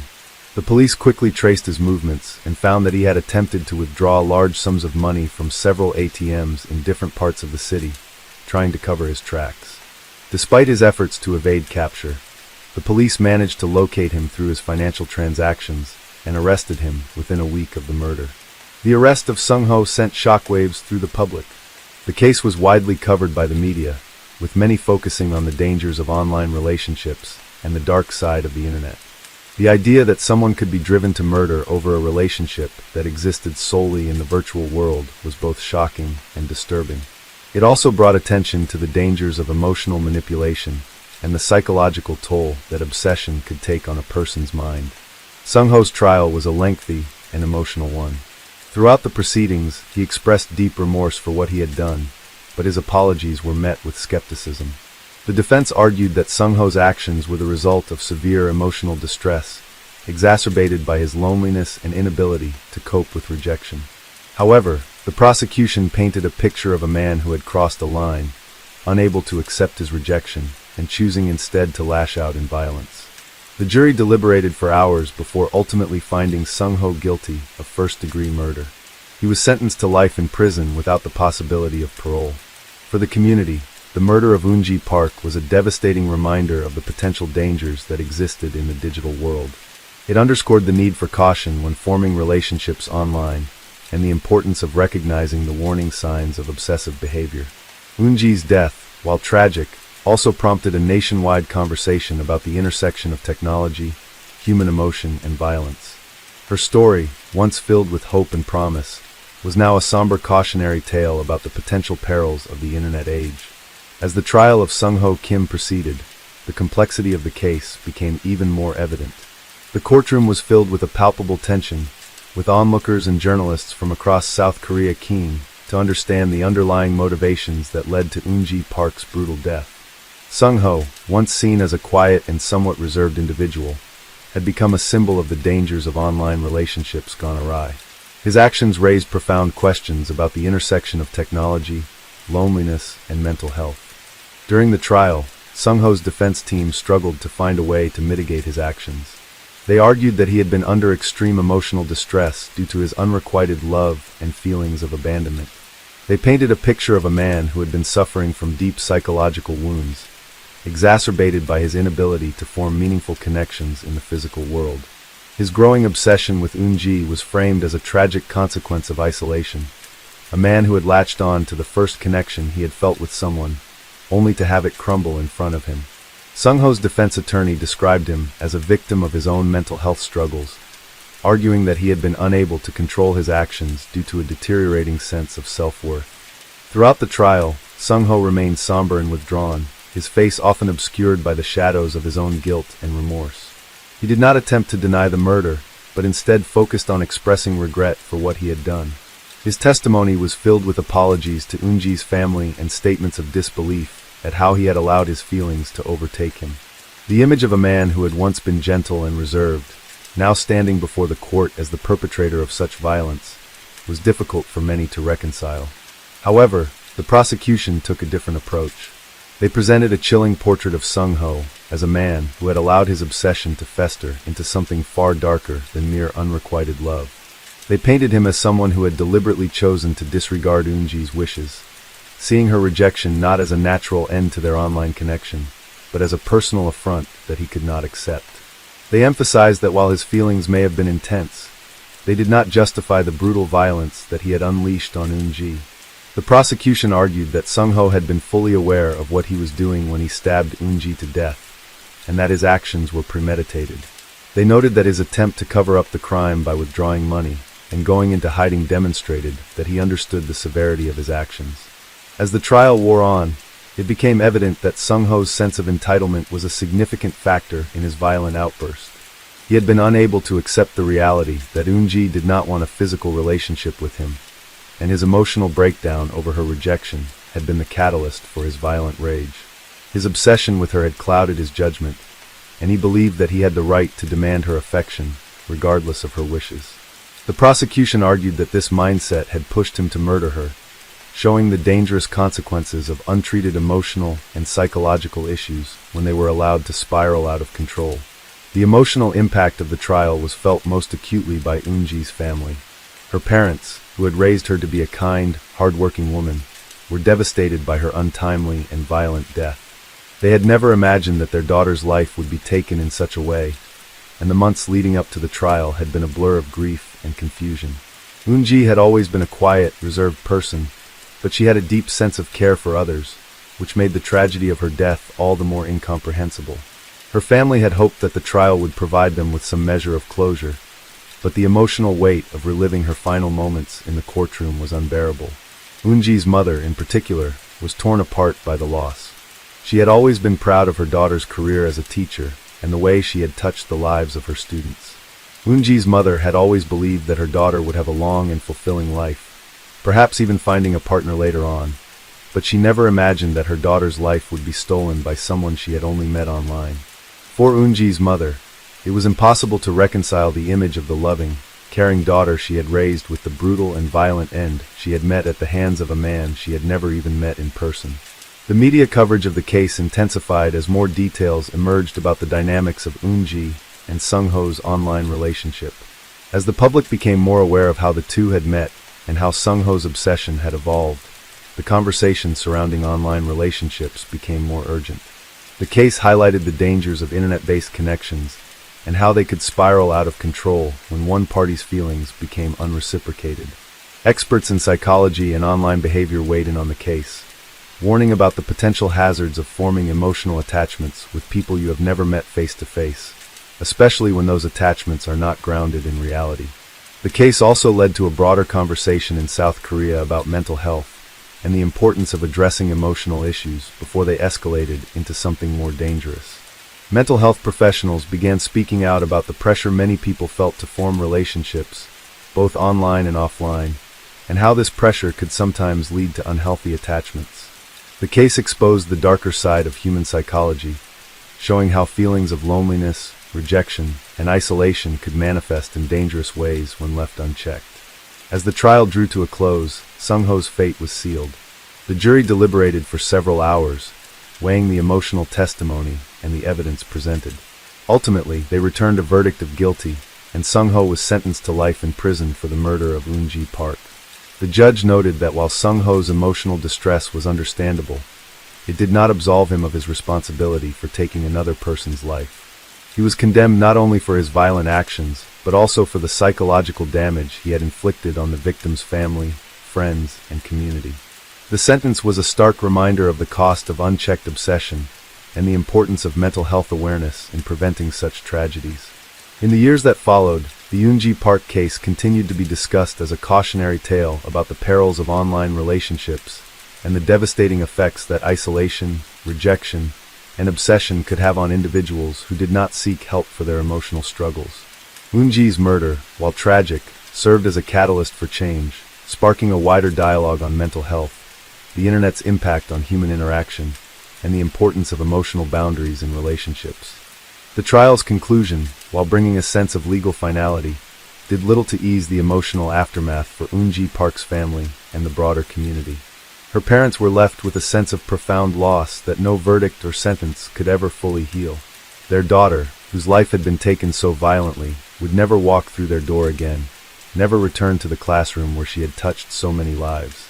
The void left by her absence was impossible to fill, and they were forced to navigate a world without the woman who had been a loving daughter, a dedicated teacher, and a cherished friend. Her family struggled with the realization that her tragic end was a result of a relationship they had never even known about, one that had been cultivated online, in the quiet, private corners of the internet. For the community around them, the case served as a stark reminder of how deeply personal and seemingly harmless online interactions could turn into something dark and violent. Many in Eunji's neighborhood had known her as the friendly and approachable teacher who always went the extra mile for her students. Her murder shattered the illusion that the world they lived in was safe from such brutal acts. It was a cruel revelation of how easily a life, once full of promise, could be taken by someone whose very existence had been shrouded in the anonymity that the internet often provides. The conversation about online relationships and their dangers became a regular feature in the media in the aftermath of the trial. Public awareness campaigns were launched to educate the public, particularly the younger generation, about the potential risks of interacting with strangers online. Experts in the fields of psychology and online behavior became frequent voices in the media, speaking on the importance of understanding the psychological complexities behind such violent outbursts. They spoke about how the internet, while a tool for connection, could also be a breeding ground for unhealthy obsessions, especially when individuals were unable to manage their emotions or navigate rejection in a healthy manner. In the wake of the tragedy, Eunji's former students also had to cope with the sudden and violent loss of their beloved teacher. Many of them struggled to comprehend how someone so kind and supportive could be taken from them in such a brutal manner. Eunji had been an anchor in their lives, someone who had provided not just academic knowledge, but emotional support and guidance. For some of her students, the loss was a jarring reminder of the fragility of life, and many of them sought counseling to help process their grief. The school where Eunji had taught for over 20 years was left grappling with the loss of a beloved teacher and mentor. In the weeks following the murder, a memorial service was held at the school, where her colleagues and students gathered to honor her memory. Despite the ongoing conversations about online safety and emotional health, the broader implications of Eunji's murder were not easily resolved. Many felt that society had become increasingly detached from the realities of human emotion, living in a world where relationships were more often than not mediated by technology. As people spent more time online, they began to lose sight of the importance of face-to-face connections, of seeing the subtle cues in body language, and hearing the tones in a person's voice that could signal emotional distress or disconnection. The rise of social media platforms had facilitated more connections between people, but at the same time, it had created a false sense of intimacy, where individuals could pour their emotions into text without truly understanding the weight of those words on the other side of the screen. In the case of Sung-ho Kim, the tragedy highlighted the dangers of unchecked emotional vulnerability, particularly in a society where mental health issues were often under-addressed. South Korea, like many other countries, had long struggled with the stigma surrounding mental illness. People were often hesitant to seek help, fearing social repercussions or being labeled as weak or unstable. Sung-ho's inability to cope with rejection and his eventual violent outburst were symptoms of a deeper, more pervasive issue: the inability to confront and express one's emotions in a healthy way. His tragic response to his feelings of loneliness and isolation, amplified by his obsessive attachment to Eunji, was an extreme manifestation of what could happen when mental health issues went unchecked. Sung-ho's actions and the events that led to Eunji's murder raised questions about how society could better support individuals who were struggling with emotional difficulties. Could more have been done to prevent the tragedy? Could there have been early interventions that might have helped Sung-ho manage his feelings in a more constructive way? These were the questions that lingered long after the trial was over. Mental health advocacy groups, recognizing the need for change, began pushing for greater awareness and resources for those struggling with emotional isolation, particularly in the digital age. They called for the development of programs that would help individuals better understand the boundaries of healthy relationships, both online and offline, and emphasized the importance of seeking professional help when dealing with intense emotions. For the families of those involved, life continued, but it was forever altered. Eunji's family would never again be the same, just as Sung-ho's family would have to live with the knowledge of what he had done. The relationship that had once been an innocent online connection had ultimately ended in tragedy, leaving behind only questions and regrets. Sung-ho, now a man trapped in the consequences of his own actions, faced a life sentence. Though he would spend the rest of his days behind bars, the damage had been done. The life of Eunji Park, a woman who had given so much of herself to others, had been snuffed out in a single, violent moment. In the years that followed, Eunji's name continued to be remembered in the community. Memorials were held on the anniversary of her death, and her former students often spoke of the lessons she had imparted, not just in academics, but in life. They spoke of her kindness, her empathy, and her passion for teaching, ensuring that her legacy would live on. As for Sung-ho, his story served as a dark warning of the dangers that could arise when love becomes obsession, when emotional pain turns into violence, and when the virtual world creates a false sense of intimacy that can, in the worst cases, lead to destruction.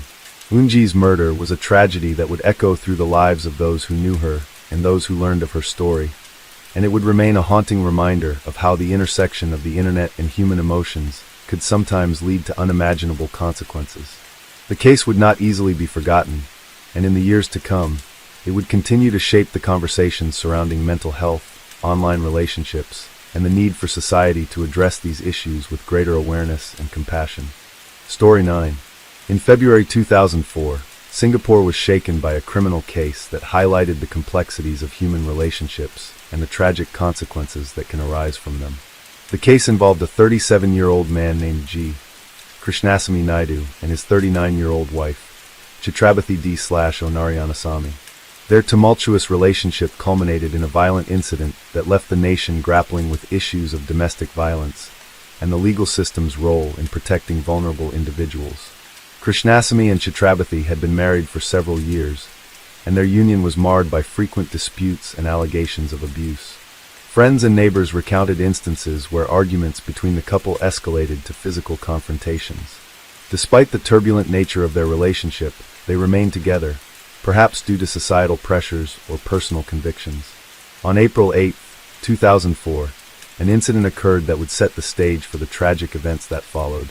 Krishnasamy, in a fit of rage, stabbed Chitrabathi twice with a knife. The attack was severe, and Chitrabathi sustained significant injuries. Krishnasamy was subsequently arrested and charged for the assault. However, the legal proceedings allowed for bail, and Krishnasamy was released pending his trial. This decision would later be scrutinized, as it became evident that Chitrabathi's safety was still in jeopardy. Despite the previous assault and the pending charges, Krishnasamy continued to harbor resentment towards his wife. The reasons for his animosity were multifaceted, stemming from personal insecurities, financial disputes, and deep-seated anger issues. Chitrabathi, on the other hand, was described by her colleagues as a diligent worker who tried to maintain a semblance of normalcy despite her personal challenges.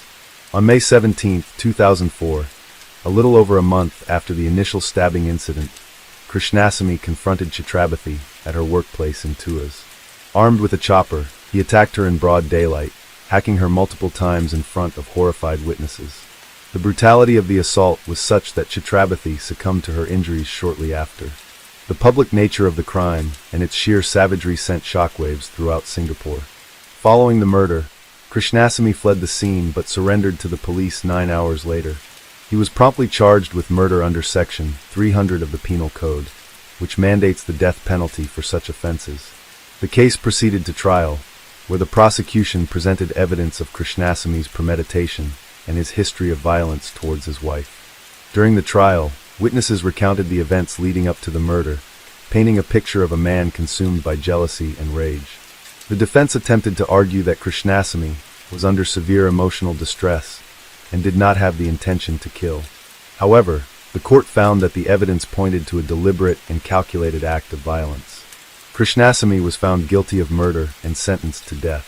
He appealed the conviction, and in a turn of events, the appellate court set aside the murder conviction, finding him guilty of culpable homicide not amounting to murder instead. This lesser charge took into account factors such as diminished responsibility due to his mental state at the time of the crime. Consequently, Krishnasamy was sentenced to life imprisonment. The case of Krishnasamy and Chitrabathi highlighted several critical issues within Singaporean society. It underscored the devastating impact of domestic violence and the challenges faced by victims in seeking protection. The fact that Krishnasamy was out on bail after a violent assault raised questions about the adequacy of legal safeguards for individuals at risk. Moreover, the case prompted discussions about mental health, the nature of culpability, and the complexities involved in adjudicating crimes of passion. In the aftermath, there was a renewed focus on strengthening support systems for victims of domestic abuse.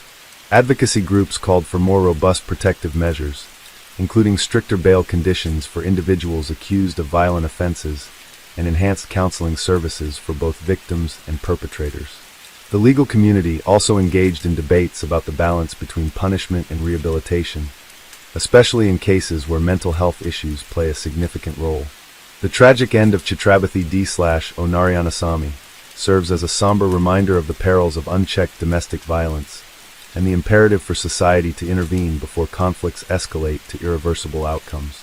It also highlights the need for continuous evaluation of the legal frameworks in place to protect vulnerable individuals and ensure that justice serves both as a deterrent and a means of rehabilitation. As the trial of G. Krishnasamy Naidu progressed, the courtroom became a battleground of legal arguments, emotional testimonies, and forensic evidence, all aiming to dissect the tragic events that unfolded on that fateful day in May 2004. The prosecution was determined to establish that Krishnasamy's actions were not spontaneous, but rather premeditated. They painted a chilling picture of a man who, despite being released on bail after a previous violent attack on his wife, had used that time to carefully plan his final, brutal act of vengeance. Witnesses who had been present during the murder took the stand one by one, recounting the horrifying events that had unfolded in front of them. Several of Chhatrapathi's co-workers, who had been outside the factory in Tuas during their lunch break, recalled the moment Krishnasamy arrived. He had been waiting nearby, lurking in the shadows, as if biding his time. The moment he saw his wife step outside, he approached with quick, purposeful strides. At first, there was no indication of violence. Some thought he had simply come to confront her. But then, within seconds, everything turned into chaos. One witness, a security guard working at the factory, described in detail how Krishnasamy had reached into a plastic bag and pulled out the chopper. The gleaming blade caught the light just moments before he swung it violently at Chhatrapathi. The first strike landed on her shoulder, a deep wound that caused her to stumble backward. She had screamed, a sound so raw and full of terror that it sent chills down the spines of those who heard it. But Krishnasamy did not stop. He struck again and again with terrifying force as people around them began to scatter in panic. Another witness, a factory worker who had been a few feet away, described how he had been frozen in shock, unable to move as he watched the attack unfold. He just kept hitting her, the witness said, his voice trembling as he recounted the events. Even when she was on the ground, he didn't stop. He was like a man possessed. The sheer brutality of the assault had left many of the onlookers unable to react in time. By the time someone gathered the courage to intervene, it was already too late. Chhatrapathi lay motionless on the pavement, blood pooling around her, her body marred with deep, fatal wounds. The prosecution emphasized that Krishnasamy's actions showed clear intent to kill. The fact that he had brought the chopper with him, concealed inside a plastic bag, was evidence of premeditation. He had waited for the right moment, ensuring that Chhatrapathi had no means of escape. They also argued that his previous attack on her in April, where he had stabbed her twice, was proof that this was not an impulsive crime, but part of a pattern of escalating violence. Forensic experts who examined Chhatrapathi's body provided further damning evidence. The wounds were not the result of a momentary lapse in control. They were deep, targeted, and inflicted with precision. Several of the cuts had nearly severed arteries, ensuring that she would not have survived even with immediate medical intervention. One of the fatal blows had nearly decapitated her. This was not a mere act of rage, it was a deliberate execution. However, Krishnasamy's defense team sought to paint a different picture. They argued that he was not in full control of his mental faculties at the time of the murder. His defense lawyer claimed that Krishnasamy had suffered from severe emotional distress, exacerbated by his financial struggles, marital problems, and personal insecurities. They brought in psychological experts who testified that he exhibited signs of deep-seated emotional instability, which could have impaired his ability to think rationally in the heat of the moment. One psychiatrist testified that Krishnasamy had a history of depressive episodes and emotional outbursts, often triggered by his fear of abandonment. When Chhatrapathi distanced herself from him after the first attack, he spiraled further into irrational thinking, feeling that he had lost complete control over his life. The defense claimed that his actions were not cold-blooded murder, but rather the desperate act of a man who had reached his breaking point. Despite these arguments, the overwhelming evidence pointed to Krishnasamy's intent. The prosecution reminded the court that he had fled the scene after the attack, proving that he understood the gravity of his actions. He had tried to evade capture, only surrendering after nearly 9 hours on the run. They argued that if he had truly been unaware of his actions, he would not have attempted to escape. Chhatrapathi's family, seated in the courtroom, listened in painful silence as the defense attempted to reduce the severity of his crime. To them, there was no justification for what he had done. Their beloved daughter, sister, and friend had been taken from them in the most brutal way imaginable. They had lost her not just once, but twice, the first time when she was attacked and survived, and the second time when the system failed to protect her. The trial also sparked discussions in Singapore about the adequacy of legal protections for victims of domestic violence. Many questioned why Krishnasamy had been granted bail despite the previous attack on Chhatrapati. Could her death have been prevented if he had remained in custody? Should there have been stricter conditions placed on his release? These questions weighed heavily on the minds of many, particularly those who worked in legal and social advocacy. As the trial neared its conclusion, the courtroom was packed with journalists, activists, and members of the public who had followed the case closely. The prosecution called for the harshest possible penalty, arguing that Krishnasamy had acted with clear intention and should be held fully accountable. The defense, on the other hand, pleaded for leniency, emphasizing his mental state and arguing that life imprisonment would be a more appropriate punishment. The judge, tasked with delivering justice, listened intently to both sides, knowing that whatever decision was made would carry significant weight. This was not just a case about one man's crime. It was a case that would set a precedent for how domestic violence cases were handled in Singapore. The courtroom fell into an anxious silence as everyone awaited the final verdict. The final day of the trial had arrived, and the atmosphere inside the courtroom was tense. The air felt heavy with anticipation as the judge prepared to deliver the verdict that would determine the fate of G. Krishnasamy Naidu. Spectators filled the gallery. Some were members of the public following the high-profile case, while others were domestic violence advocates, eager to see if justice would be served for Chhatrapati D.O. Narayanasamy. Her family sat rigid, their faces etched with grief and exhaustion, their eyes fixed on the judge. The courtroom had seen weeks of evidence, testimonies, and legal arguments. The prosecution had worked tirelessly to prove that Krishnasamy's crime was premeditated, brutal, and deserving of the harshest penalty. They had called witnesses who described in graphic detail the horrific manner in which Chhatrapati was attacked, the uncontrollable rage that fueled each strike, and the fear that paralyzed those who had been unable to intervene. Forensic experts had detailed the deep, fatal wounds that left no doubt about the intent behind the attack. Psychological reports, while acknowledging his emotional distress, did not absolve him of responsibility. The evidence against him was overwhelming. On the other hand, the defense had pleaded for leniency. They insisted that Krishnasamy had not been in a rational state of mind, and that his deteriorating emotional condition had driven him to act in an uncontrollable fit of rage. They painted him as a man whose life had spiraled out of control, consumed by jealousy, fear, and despair. While they did not deny that he had killed his wife in a violent manner, they argued that he did not deserve the ultimate punishment. As the judge finally began to read the verdict, the courtroom fell silent. Every breath, every movement was held back in anticipation.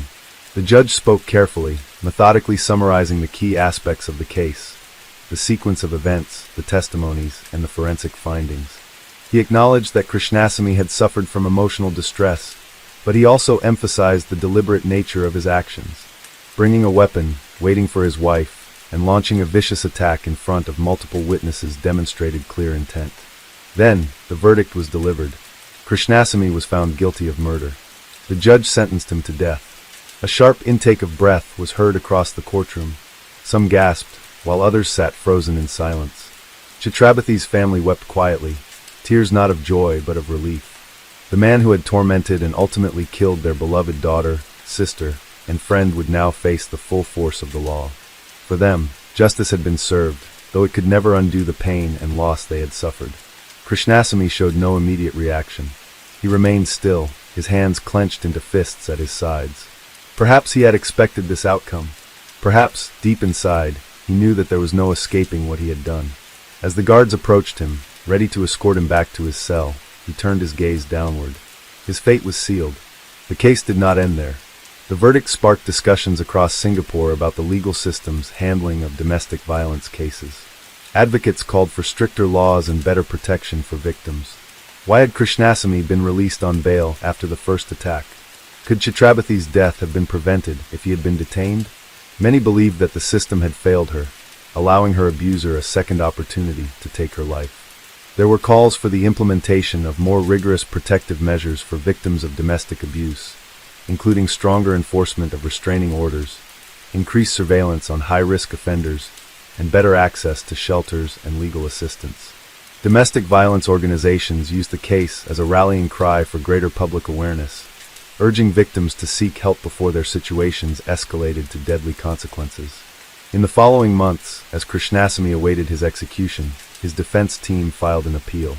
They argued that the death sentence was too severe, considering his emotional distress at the time of the crime. The appeal went to Singapore's Court of Appeal, where judges re-examined the case. In a surprising turn, they ruled that while Krishnasamy was guilty of causing his wife's death, his mental state had indeed been significantly impaired. The murder conviction was overturned and reduced to culpable homicide, not amounting to murder. Instead of the death penalty, Krishnasamy was sentenced to life imprisonment. The decision reignited debates in legal and public circles. Some believed the Court of Appeal had been too lenient, given the sheer brutality of the crime. Others saw it as a fair compromise, recognizing both the gravity of his actions and his mental state at the time. Regardless of where public opinion stood, one fact remained unchanged. Chhatrapati was gone, her life brutally stolen, and no sentence, no punishment, could ever bring her back. As time passed, the case remained a chilling reminder of the dangers of unchecked domestic violence. It became a case study for legal scholars and social workers alike, a lesson in both the failures and the strengths of the justice system. Chhatrapati's name lived on in discussions, in courtrooms, and in advocacy efforts, a symbol of the need to protect those trapped in cycles of abuse. For her family, however, no amount of legal discourse could ever fill the void she left behind. They continued to grieve, to remember, to wonder what could have been if only the system had intervened sooner. They carried the weight of her loss, even as life moved forward around them. And in a prison cell, Krishnasamy Naidu sat alone, with nothing left but time to reflect on the irreversible consequences of his actions. Story 10. In February 2004, Singapore was gripped by a criminal case that delved into the complexities of human behavior and the legal interpretations of intent and consent. The case revolved around Mustaza bin Abdul Majid, a 33-year-old man who found himself entangled in legal proceedings following an incident at a local supermarket. This case not only highlighted the nuances of criminal law, but also underscored the importance of understanding the fine line between lawful conduct and criminal activity. The incident in question occurred on the evening of January 27, 2003, at the Prime supermarket located at Block 8, 23 Tampines Street 81. Mustaza entered the supermarket and, after some time, was observed taking a carton of Red Bull energy drink, valued at $21.60. He proceeded to leave the premises without making any attempt to pay for the item. The store manager, MDM Neo Lewa, upon noticing this, confronted Mustaza outside the store. An altercation ensued, leading to Mustaza's apprehension and subsequent arrest. Charged under Section 380 of the Penal Code, which pertains to theft in a building used for the custody of property, Mustaza faced the possibility of a 7-year imprisonment term. The prosecution's case was straightforward. Mustaza had taken property from the supermarket without consent and with the intent to permanently deprive the owner of it.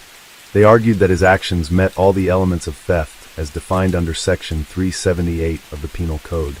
However, the defense presented a different narrative. They contended that Mustaza had no dishonest intent when he took the carton of Red Bull. According to the defense, Mustaza had a prior arrangement with a supermarket employee who had allegedly given him permission to take items on credit due to his financial difficulties. They argued that this understanding negated any dishonest intention, as Mustaza believed he had the right to take the item and pay for it later. The trial delved deep into the definitions and interpretations of dishonest intention and consent. The defense called upon the supermarket employee, who testified about the alleged arrangement. However, under cross-examination, inconsistencies in the employee's testimony emerged. The prosecution highlighted these discrepancies, questioning the credibility of the witness and the existence of any such agreement. Furthermore, the prosecution presented evidence that Mustaza had a history of similar offenses, suggesting a pattern of behavior. They argued that even if an arrangement existed, it did not extend to taking items without informing the staff on duty, especially when the employee in question was not present at the time of the incident. The act of leaving the premises without notifying anyone, they contended, demonstrated a clear intent to steal. As the trial progressed, it became evident that the case hinged on the interpretation of consent and intent. The defense maintained that a pre-existing agreement provided Mustaza with the belief that he had the right to take the item, thus lacking dishonest intent. The prosecution, on the other hand, argued that any such agreement was informal and did not absolve Mustaza of the responsibility to inform the staff or adhere to standard procedures. In delivering the judgment, The court emphasized the importance of establishing dishonest intent in theft cases. The judge noted that while consent can be a valid defense, it must be explicit and applicable to the specific circumstances. The alleged agreement, even if it existed, did not grant Mostaza unrestricted permission to take items without following proper protocols. The court found that Mostaza's actions demonstrated a disregard for these protocols and concluded that he possessed the requisite dishonest intent at the time of the offense. Consequently, Mostaza was convicted under Section 380 of the Penal Code and sentenced to 3 years imprisonment. The case served as a poignant reminder of the complexities involved in legal interpretations of intent and consent. It underscored the necessity for clear communication and adherence to established procedures, especially in commercial settings. Moreover, it highlighted the judiciary's role in meticulously analyzing the nuances of each case to ensure that justice is served, balancing the letter of the law with the specific circumstances surrounding each incident. As the verdict settled in, discussions about Mostaza's case extended far beyond the courtroom. Legal analysts and members of the public debated whether the punishment was too severe for what some perceived as a minor theft. Others saw the ruling as necessary to uphold Singapore's strict laws on theft and to reinforce the idea that all citizens, regardless of their personal struggles, must adhere to the law without exception. The case became a focal point for discussions on rehabilitation versus deterrence, as well as the fine balance between leniency and justice. Mostaza's background was examined in detail during sentencing. His defense team pleaded for a reduced sentence, citing his financial struggles and personal hardships. According to court records, Mostaza had been unemployed for several months at the time of the incident. He had previously worked as a delivery driver but lost his job due to repeated absences, which his lawyer argued were caused by stress and financial strain. His wife had left him a year prior, taking their only child with her. Struggling to make ends meet, Mostaza had resorted to borrowing money from friends and relatives, but his debts had mounted, leaving him in a desperate situation. A psychologist who evaluated Mostaza before the trial testified that he had been suffering from moderate depression at the time of the offense. The defense argued that his actions were not driven by malice, but by a state of mental and financial distress. They pushed for a lighter sentence, emphasizing that prison would not serve to rehabilitate Mostaza, but would only worsen his situation. Instead, they proposed a probationary sentence with mandatory counseling and job training. However, the prosecution countered with a firm stance. They presented evidence that Mostaza had prior convictions for similar offenses, including a case of shoplifting in 1999 and another theft-related charge in 2001. Though both previous convictions had resulted in fines rather than jail time, the prosecution used them to argue that Mostaza was a repeat offender who had failed to reform. They contended that leniency had already been extended to him in the past, and yet he continued to engage in criminal behavior. If he were given another chance, they argued, what assurance was there that he would not reoffend? The judge deliberated on the sentencing for several days before ultimately deciding on a 3-year imprisonment term. In his ruling, he acknowledged Mostaza's personal difficulties, but emphasized the importance of upholding the law. While the court recognizes the challenges faced by the accused, the law cannot turn a blind eye to repeated offenses, he stated. Shop theft may appear to be a minor crime, but it has a significant impact on businesses and public confidence in the justice system. Given the accused history, deterrence must take precedence. Upon hearing the sentence, Mostaza showed no visible reaction. He remained silent, staring at the floor as the judge concluded his remarks. His defense lawyer later spoke to reporters outside the courthouse, expressing disappointment with the ruling. "We were hoping for a more rehabilitative approach," he said. "My client is not a hardened criminal. He made a mistake, and he needed help, not just punishment." Unfortunately, the court took a different view. As Mostaza was taken into custody, his family was noticeably absent. None of his relatives had attended the hearings, and it was unclear whether he had any support system waiting for him outside of prison. A former colleague, who had shown up on the day of the sentencing, spoke briefly with reporters. "It's sad, really. He wasn't a bad guy. He just got lost along the way," he said. "I don't know if prison will help him or make things worse." Inside Changi Prison, Mostaza quickly learned the realities of incarceration. The Singapore prison system was known for its strict discipline, and as a repeat offender, he was closely monitored by prison authorities. His daily routine was rigid: early mornings, strict work assignments, and limited recreational time. Initially, he struggled to adapt. He kept to himself, speaking little and avoiding interactions with other inmates. The weight of his circumstances bore down on him heavily, and for weeks he remained withdrawn.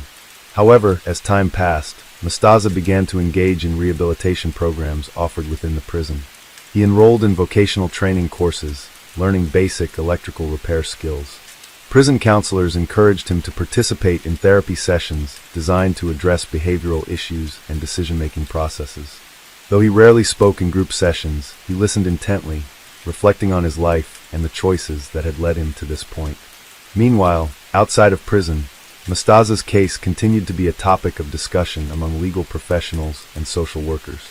Some viewed his sentencing as a necessary example of Singapore's zero-tolerance policy on crime. Others questioned whether an alternative approach, such as community service or monitored rehabilitation, would have been more effective in addressing the root causes of his offenses. Social service agencies used the case as a reference point in discussions about poverty and crime. They pointed out that while Singapore had a strong legal system, more efforts were needed to support individuals struggling with financial and emotional hardships before they turned to crime. The case also prompted conversations about the limitations of the justice system in dealing with repeat offenders who were not violent criminals, but still found themselves trapped in cycles of petty crime and incarceration. As Mostaza approached the midpoint of his sentence, he faced an uncertain future. Would he be able to reintegrate into society upon release? Would he find employment, or would his criminal record make it impossible for him to secure stable work? These questions loomed over him as he continued to serve his sentence, each day bringing him closer to the possibility of freedom, yet also to the challenges that awaited him outside the prison walls. As the days inside Changi prison turned into months, Mostaza found himself adapting to the rigid structure of incarceration. Initially resistant, he slowly accepted his circumstances, realizing that bitterness and regret would do little to change his reality. He continued attending rehabilitation programs, though his participation remained passive at best. The prison counselors noted his quiet demeanor, describing him as neither problematic nor particularly engaged. He was simply surviving, counting down the days until his release.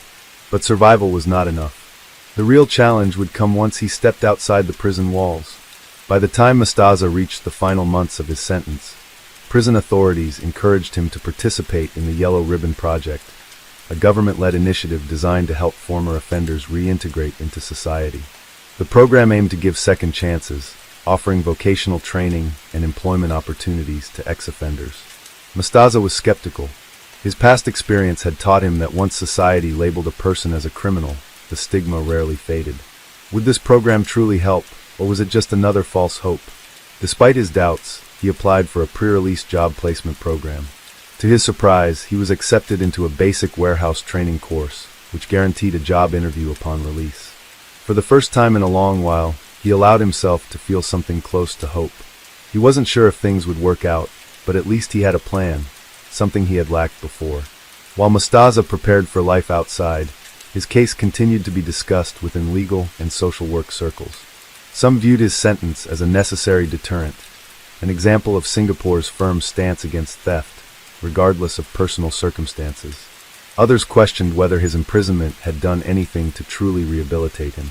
Should he have been placed in a program that focused more on counseling and financial aid rather than incarceration? Would he have been less likely to reoffend if he had received structured support before his arrest rather than after? The debate highlighted a broader issue: how the legal system should balance punishment with rehabilitation, especially for repeat but non-violent offenders. The day of his release finally arrived. On a humid morning in February 2007, Mostaza stepped outside Changi Prison's main gate with nothing but a plastic bag containing his belongings. He took a deep breath, inhaling the freedom he had longed for. But freedom, he quickly realized, felt heavier than he had expected. The outside world had moved on without him. He had no home to return to, no family waiting. He had spent 3 years locked away, and now he had to figure out how to start again. The first few weeks outside were difficult. Despite completing his warehouse training course, he struggled to secure a stable job. His criminal record followed him like a shadow. Potential employers were hesitant, often rejecting his application without explanation. Some were polite, while others were blunt. Once a thief, always a thief. The job interview promised through the Yellow Ribbon Project fell, through when the company decided to go with another candidate. He had expected it, yet it still stung. With no steady income, Mustaza found himself relying on temporary labor jobs, cleaning shifts, construction work, anything that paid daily wages. It was exhausting and unstable, but he reminded himself that at least he was staying out of trouble. He refused to give up, though temptation lurked in the background. There were moments when he considered returning to old habits, justifying it as a necessity. No one was willing to help him, so why should he keep struggling? But each time, he forced himself to remember the years he had spent behind bars. He had survived prison once. He did not want to go back.